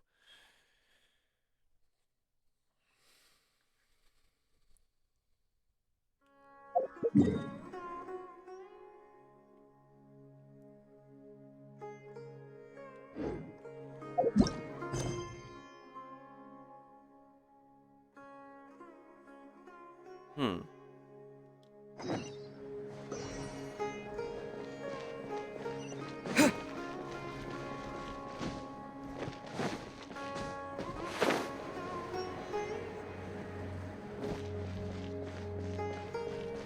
Let's go do something fun.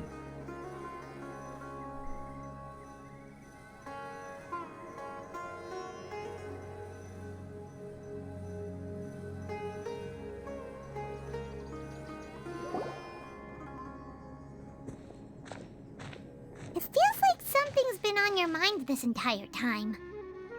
There has. The white-haired man I saw before the competition started.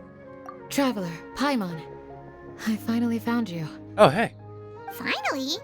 Did something happen? Don't you feel like there's something off about this year's Akademiya extravaganza? I did, yeah. When Candace and I were at the cafe earlier, we might have caught sight of some mercs on business. Thing is, they were disguised as tourists here to shop. But no disguise can mask the stench of blood. Just from their suspicious looks, I bet they do dirty work like kidnapping or assassinations.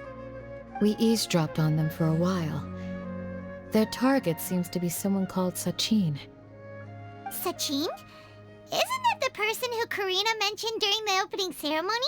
He's apparently the sponsor behind the competition prizes and the Diadem of Knowledge, but he hasn't shown himself at all. Sounds like a rich person, all right. It makes sense now. The Eremites have been struggling to make ends meet recently, so a lot of groups have been doing private work that involves the rich. I see. In their words, one gig sets you up for half a year. Just one job like this nets them enough mora to take it easy for a while. The extravaganza has brought many tourists to Sumeru City all at once, so it's likely that they took advantage of the bustle to sneak in. Dia and I wanted to directly capture them, but they were on guard and made some excuse to slip away. I would have tied him up if it wouldn't have caused a scene. Who's legally supposed to take care of this kind of thing? The Matra or the Core of 30? If Sino were here, he'd definitely get involved. Why don't we head over to the Akademiya and tell Amatra? Thanks a million, you two. Not at all. It was coincidence on our part as well. Yeah, don't sweat it. The Eremites' reputation is gonna get even worse if these scumbags succeed. Yeah. But this is Sumeru City. Candace and I don't have as much freedom to act here, so we're leaving this in your hands. Should you require our aid, come find us at the cafe. Will do. Oh. The cafe. Paimon's noticed that something's bugging you. Is it the extravaganza? 'Cause Paimon's starting to think that there's more than meets the eye here, too. Yeah. But thinking like this isn't doing anything. Let's just go find Amatra.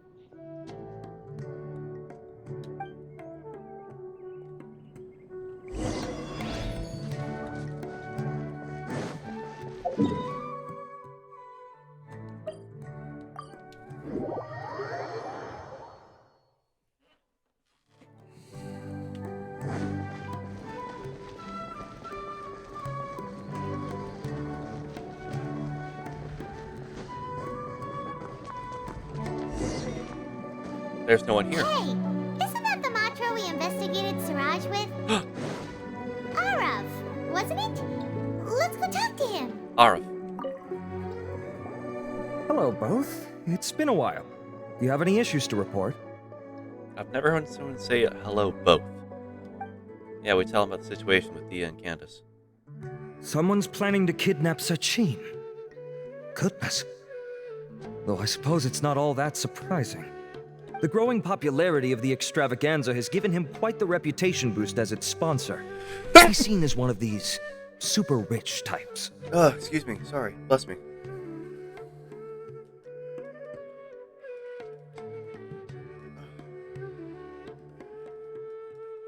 Well, since he's got a target on his back now, shouldn't you send some people to protect him? To tell you the truth, we've thought about doing just that. However, Sachin apparently prefers to spend most of his time out doing field work, and hardly ever comes back to Sumeru City. No one has been able to contact him. Oh. Our only lead is something he once said. Each time the Inter-Darshan Championship is held, I will be watching from close by to choose a suitable person to inherit my estate. Assuming he remains committed to that promise, then he must be right here in the city somewhere.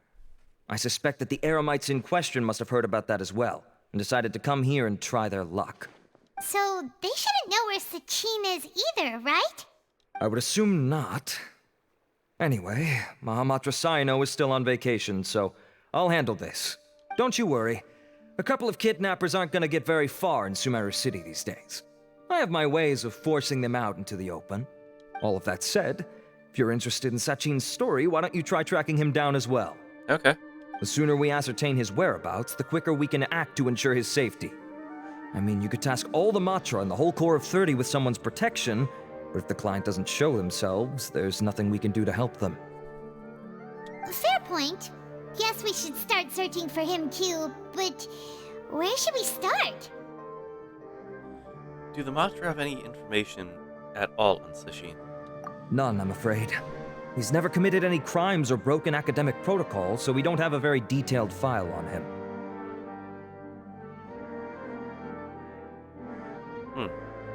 I've heard that Alhaitham has now stepped down from his post as acting Grand Sage and is back to being the scribe again. Maybe it's worth checking to see if he knows anything. Okay. Good idea! Okay, we'll head back to the extravaganza venue and see if we can find him. So he's no longer acting Grand Sage, okay. That's why he's able to participate.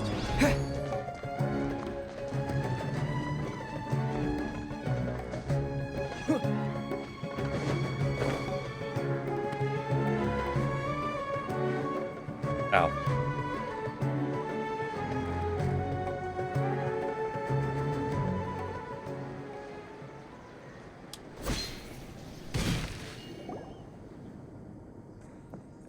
Hey, Nilu. Hey, Nilu! Have you seen Alhaitham anywhere? Alhaitham? Why, what is it? We're trying to track down someone and we need him to pull up some records for us. Oh, I see. Sorry, I don't know where he went. He's always the first to leave after the competition ends, and he never tells anyone where he'll be going.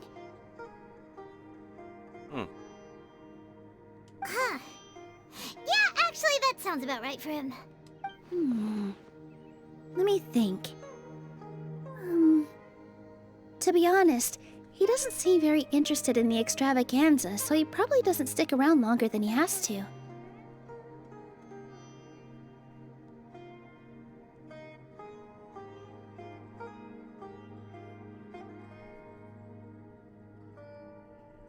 To him, being a commentator is just extra work he was roped into.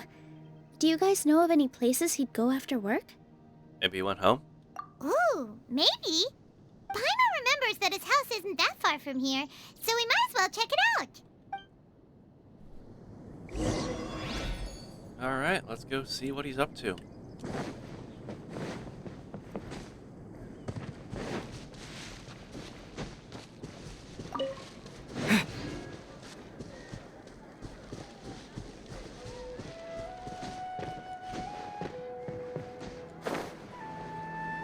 Yeah, it's looking like we're only gonna get the part 2.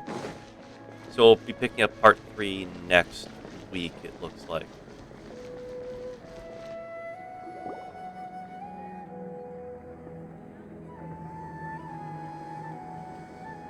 Let's try knocking. Knock.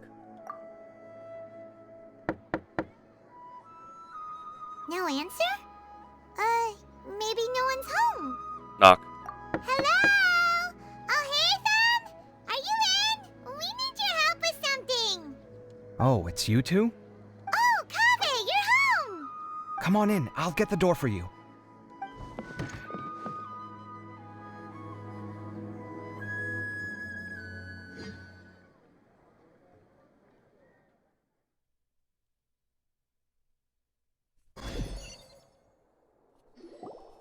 We didn't hear a peep when we first knocked. We thought no one was home.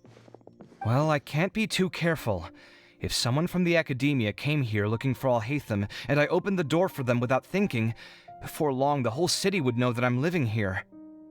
You're pretty conscientious about this, huh?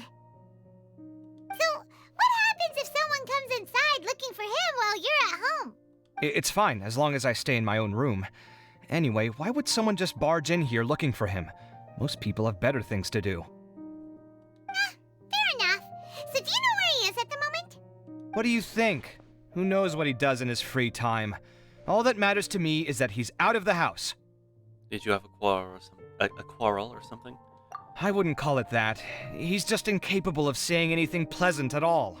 I told him how the second round went. I won the lot draw, remember? Because of good karma, of course. My luck's on the rise. But him, being him... You wouldn't believe what he said after I was done talking! You're always quick to remind me that you're my upperclassman, and yet you do not problem solve in the manner becoming of an upperclassman. This begs the question of why we attach prestige to seniority at all. What does he mean, manner becoming of an upperclassman? What, am I supposed to earn the title of upperclassman now? And he didn't stop there. He said, I'd encourage you to reflect on why you've ended up having to rely on luck every round. Frankly, it's incomprehensible to me how you've managed to make it to this age without acknowledging the proverbial elephant in the room of your life. Yeah, that does sound like something Alhaitham would say. I've had it with him. Every time I talk to him, it's the same way. He finds a way to infuriate me every single time. Anyway, the disdain is very much mutual between us, so I'll be moving out as soon as possible. I'm actually packing my things right now. See those perfectly hung paintings on the walls? They're coming with me too. If his life wasn't utterly devoid of artistic sensibility already, it certainly will be after today. Wait, you're moving out already? But the competition isn't even over yet. How can you afford it? Well, obviously I can't just yet. I'm just packing early to get ahead of the game. I wouldn't count your chickens before they hatch. I've got my new place picked out already. The moment I have my hands on the prize money, I'm going to buy it and move my things right in. It'll take me 3 days tops to move out of here for good. I now know what I have to do to achieve this goal.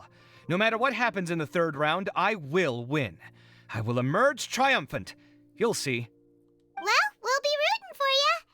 But are you sure you'll be all right? In what way? Layla said that she thinks you'll get caught up in internal conflict. Meaning what exactly? Oh, don't tell me you think I have serious personality flaws too.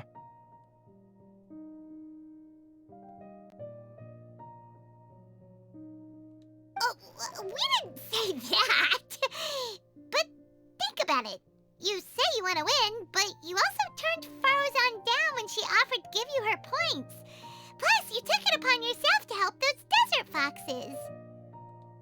Wait, what's so unusual about all that? I gave you my reasons. I would have felt guilty otherwise. Where's the conflict in that? The conflict is you feel guilty. Why would you feel guilty? Well, when you put it like that, yes, why indeed? It's a good question. I guess it's just in my nature. Plus, if I just did nothing, then there'd be no escaping the blame if something bad came of it later down the line. You like to make sure that everything is fine and there's nothing that will, put you on the chopping block. But thinking like that all the time must make your life so exhausting. Not to mention that by helping out, you put yourself at risk. Fainting in the middle of the desert, for example. Was that really worth it? It's complicated. Look, let's maybe leave this conversation for another time. What was it you needed Alhatham's help with, anyway? We'd like him to help us look for Sachin. Sachin? Sachin. Huh. He did actually mention a Sachin recently. I remember he brought a few documents home that day. He was thinking out loud as he looked through them, making some notes and doodling as he went. He even suggested that I should take a look, but I didn't. Give me a moment. Let me go find them.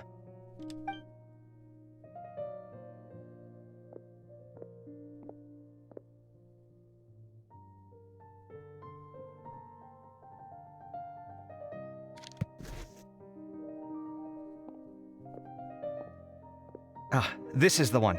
Here, take it. You sure he'd be okay with this? With taking liberties? He's certainly okay with helping himself to my beer whenever he pleases. And anyway, he did ask me if I wanted to read his notes. I didn't see the point at the time, so he just left them on the side. He doesn't leave documents lying around unless he's okay with other people reading them. It's fine, I promise. Cool, if you say so. Okay, let's see what he's got on Sachin.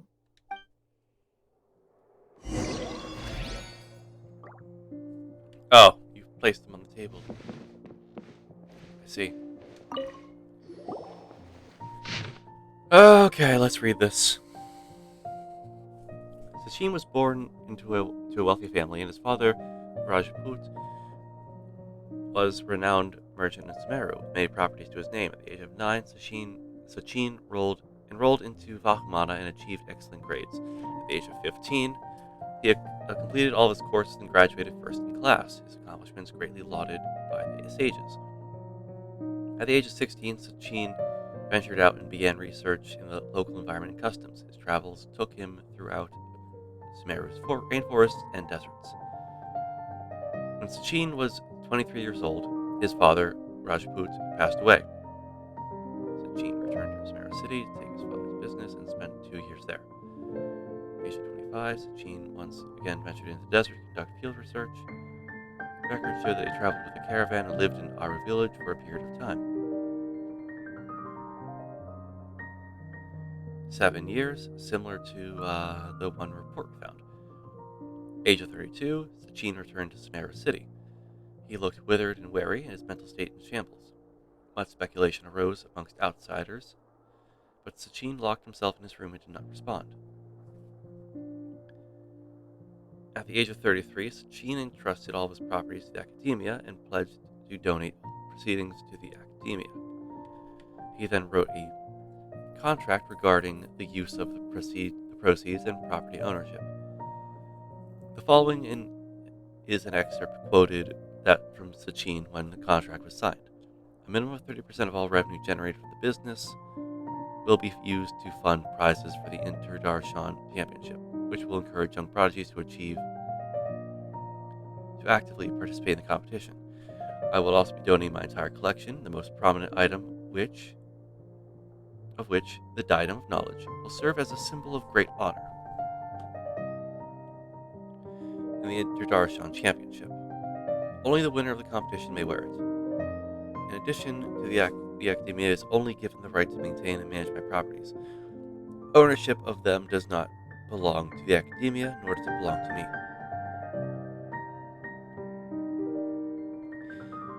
Each year when the Inter-Darshan Championship is held, I will keep a close eye on each candidate. If I may particularly identify a participant, I will reveal myself. I will then bequeath all of my wealth to this individual whom I judge worthy of my acknowledgement. They will have the usage rights to all assets and proceeds under my name. I hope the Akademiya will respect any and all decisions made by that person. After the contract came into effect, Sachin returned to the desert to continue his investigations. There has been no word from him since then. Many claim to have seen him in the desert, but none of such claims to have verified. 20 years have passed since then. 20 years. That was a lot of information. Paimon's getting a headache. Yeah. So, to sum up, Sachin put the Akademiya in charge of managing his estate and went off to do research, right? Uh-huh. He even said that if he really liked one of the contestants, he wouldn't just give them a reward, but his entire estate as well. Oh, that must be worth heaps and heaps of Mora. What? Are you serious? All of Sachin's wealth, that's more than I could spend in a lifetime, surely. Heck, if I got chosen, I'd be able to pay off all my debts, then buy a new place, and still have cash to burn. I could build another Palace of Alcazar's array, except this time, I'd make it 10 times bigger. And then you go straight into debt again. Oh, then there's that new project in Port Ormos, of course. The bridge renovation. To do it properly would take upwards of... Hey, snap out of it! You're getting way ahead of yourself there, mister! You're right. First, I need to focus on winning and moving out of this place. Huh? Wait a moment. There's a loose slip of paper tucked in between these pages. Did Alhaitham write this? It looks like he was jotting ideas down as he was thinking things over. Let's see. Two phrases have been circled. Sachin, dead or alive, unknown, and diadem of knowledge. Some of this stuff is just plain incomprehensible. Is this written in some other language? Let me see. Huh. I recognize this script. Give me a second. Lofty ideals may provide no defense at all against nihilism, but perhaps little decisions can. That's a rough translation anyway. I can't guarantee it's 100% accurate. There's another smaller line of text underneath. Why would he bring that up? Wow, it's so cool that you can actually read this script! We worked together on a project once when we were students. The title was Decoding the Runes and Architectural Philosophy of the Ruins of King Deshret's Civilization. I had to familiarize myself a little with this script at the time. Oh, interesting. So, any idea what Alhaitham meant by all this? Who knows? The way his mind works is one of the great mysteries of the world. Fair enough. Well, guess we've learned all we can here. Well, let's hope Rob's made some progress. Yeah, he better catch those crooks. But until then, let's just head out for a stroll. Alright. Kaveh. Oh, well that's ended. Let's chat though, Kaveh.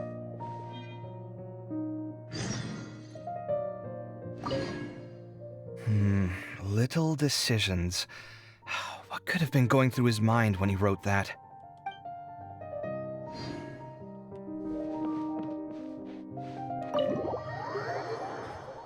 Okay. So it looks like I'm gonna end up, possibly ending stream here, but for the time being, let's get some Dory quests done. So we're getting info from Dory now.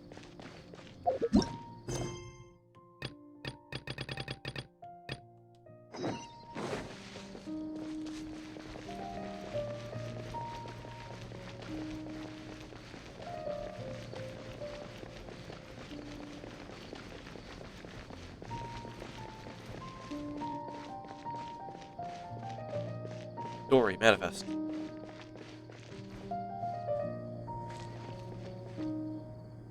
I command you to manifest. Please.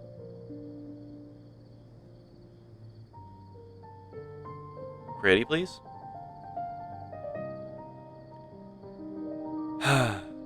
I have 8 million Mora in my pocket, and I have no idea to...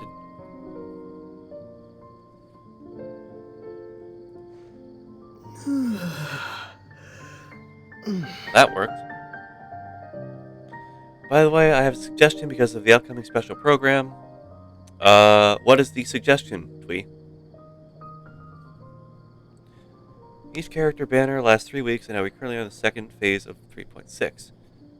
Yes.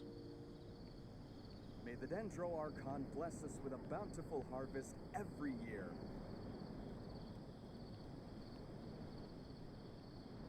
What's up?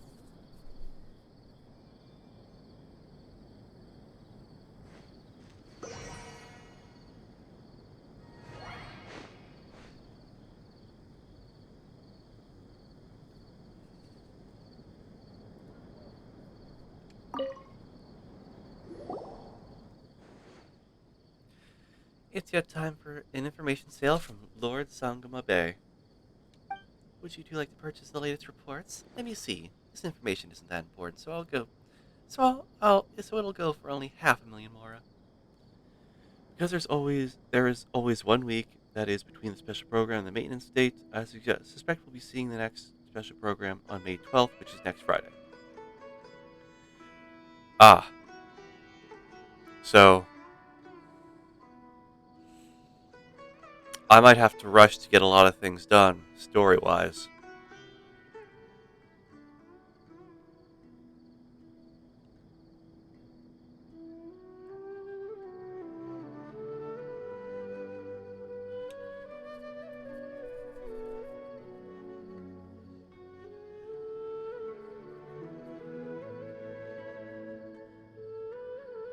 Because of the circumstances, I recommend wrapping up the end of the event on Tuesday and then doing Baijus on Thursday.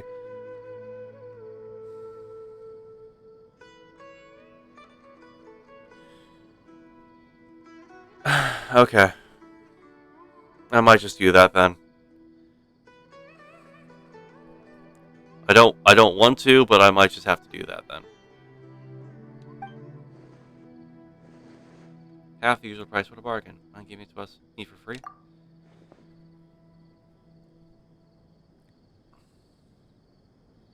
Well, yeah, I know you're suggesting it so I don't get spoiled by the special program. It's just, this makes it the 3rd week now that I'm not going to stream Psychonauts 2. So, a little annoyed by that, but I got sidetracked because of dumb side quest. 0 more, just as expected. But I am the great Lord Sungma Bay. Well, since you're so interested, I'll tell you for free. You must keep it to yourselves. We have a solution. What is it? If your solution is that I stream an extra hour, like stream even earlier next Thursday, I might just do that.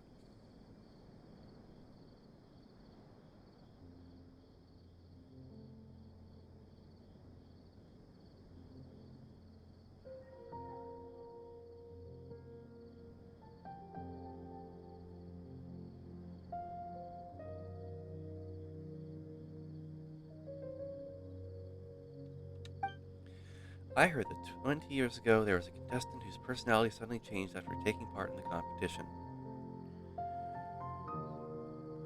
Assuming the 3rd part would be as long. So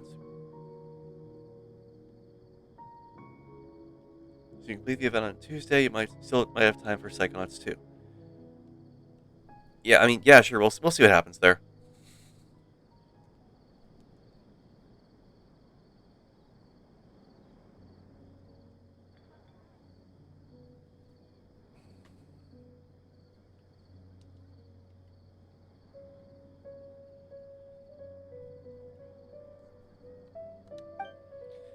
Well, it looks like someone saw him in our village. I wonder where he ended up. That's all the information you're getting for free. If you want to hear more, you gotta pay 2 million more. I appreciate your patronage. What a ripoff. You can just go to our village yourselves and ask around. I think with that we will wrap it up there. I am. Oh, so one of the things is here. Yeah, this event has been pretty fun. It has me really interested to see. Oh, I guess that's another one of the event things. This has me very interested to see what how it continues and how it also wraps up.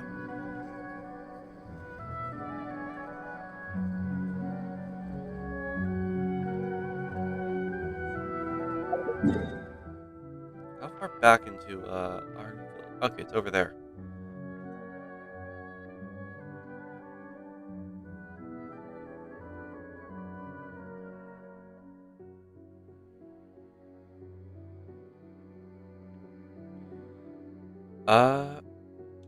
I think I'm safe here.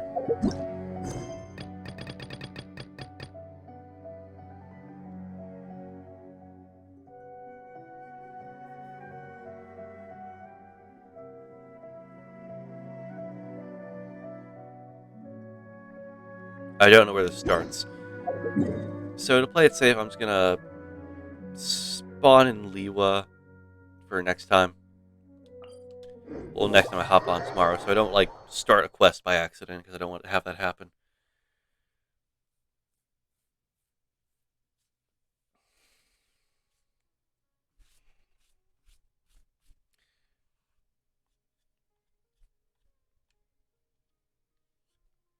So, with that being said, I think this is a good time to just wrap it up. We've done a lot.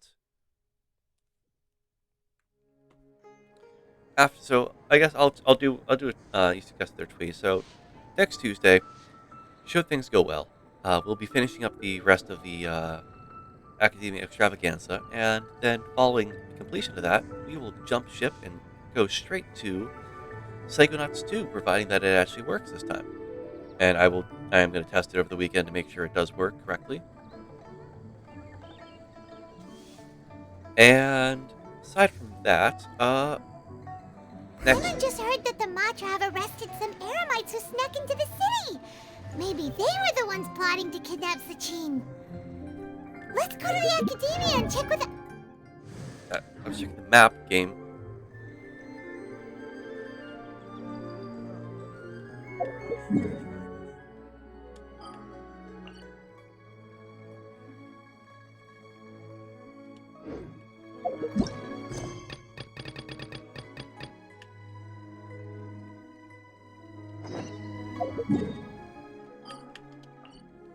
Ah, it's right there. Well, anyways. So yeah, next Thursday, after we complete the event, we'll be doing, going back to these, the other World Quest where we're doing. Oh, so there's a survey right now as well. So be sure to check that out. I can't wait to answer saying I didn't do anything. I might just get done all the other event stuff tomorrow. Or Thursday, or Saturday in my free time. Whenever I can. I'm going to be busy tomorrow. But, yeah, that's going to wrap it up for today. So, thank you all so much for watching. I hope you enjoyed the stream for tonight. And with that being said, I think it's time we rated someone.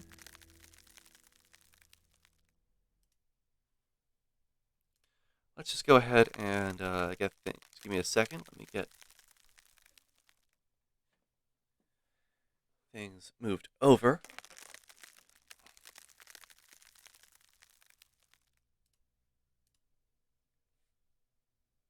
I love your sports commentary. Well, thank you so much. I had a lot of fun doing that.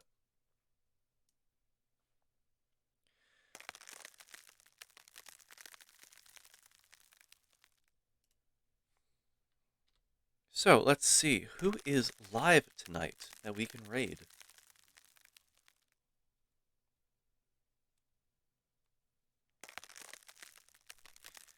Got Ribby Moo is live.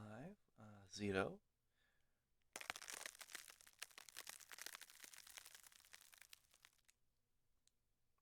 I think we're gonna raid Salacia Greenwood again. I think we'll do that. Let's see what she says. She's playing Destiny 2 right now.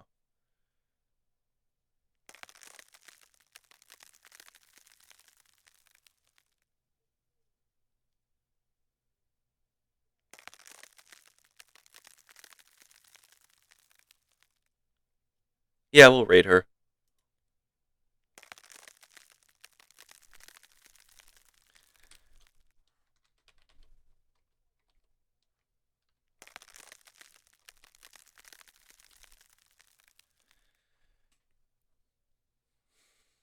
/ raid Salacia Greenwood.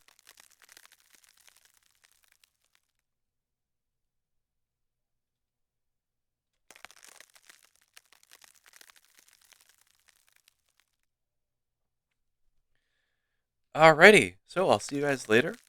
And if you don't want to join the stream, you're free to go and watch whoever you want to.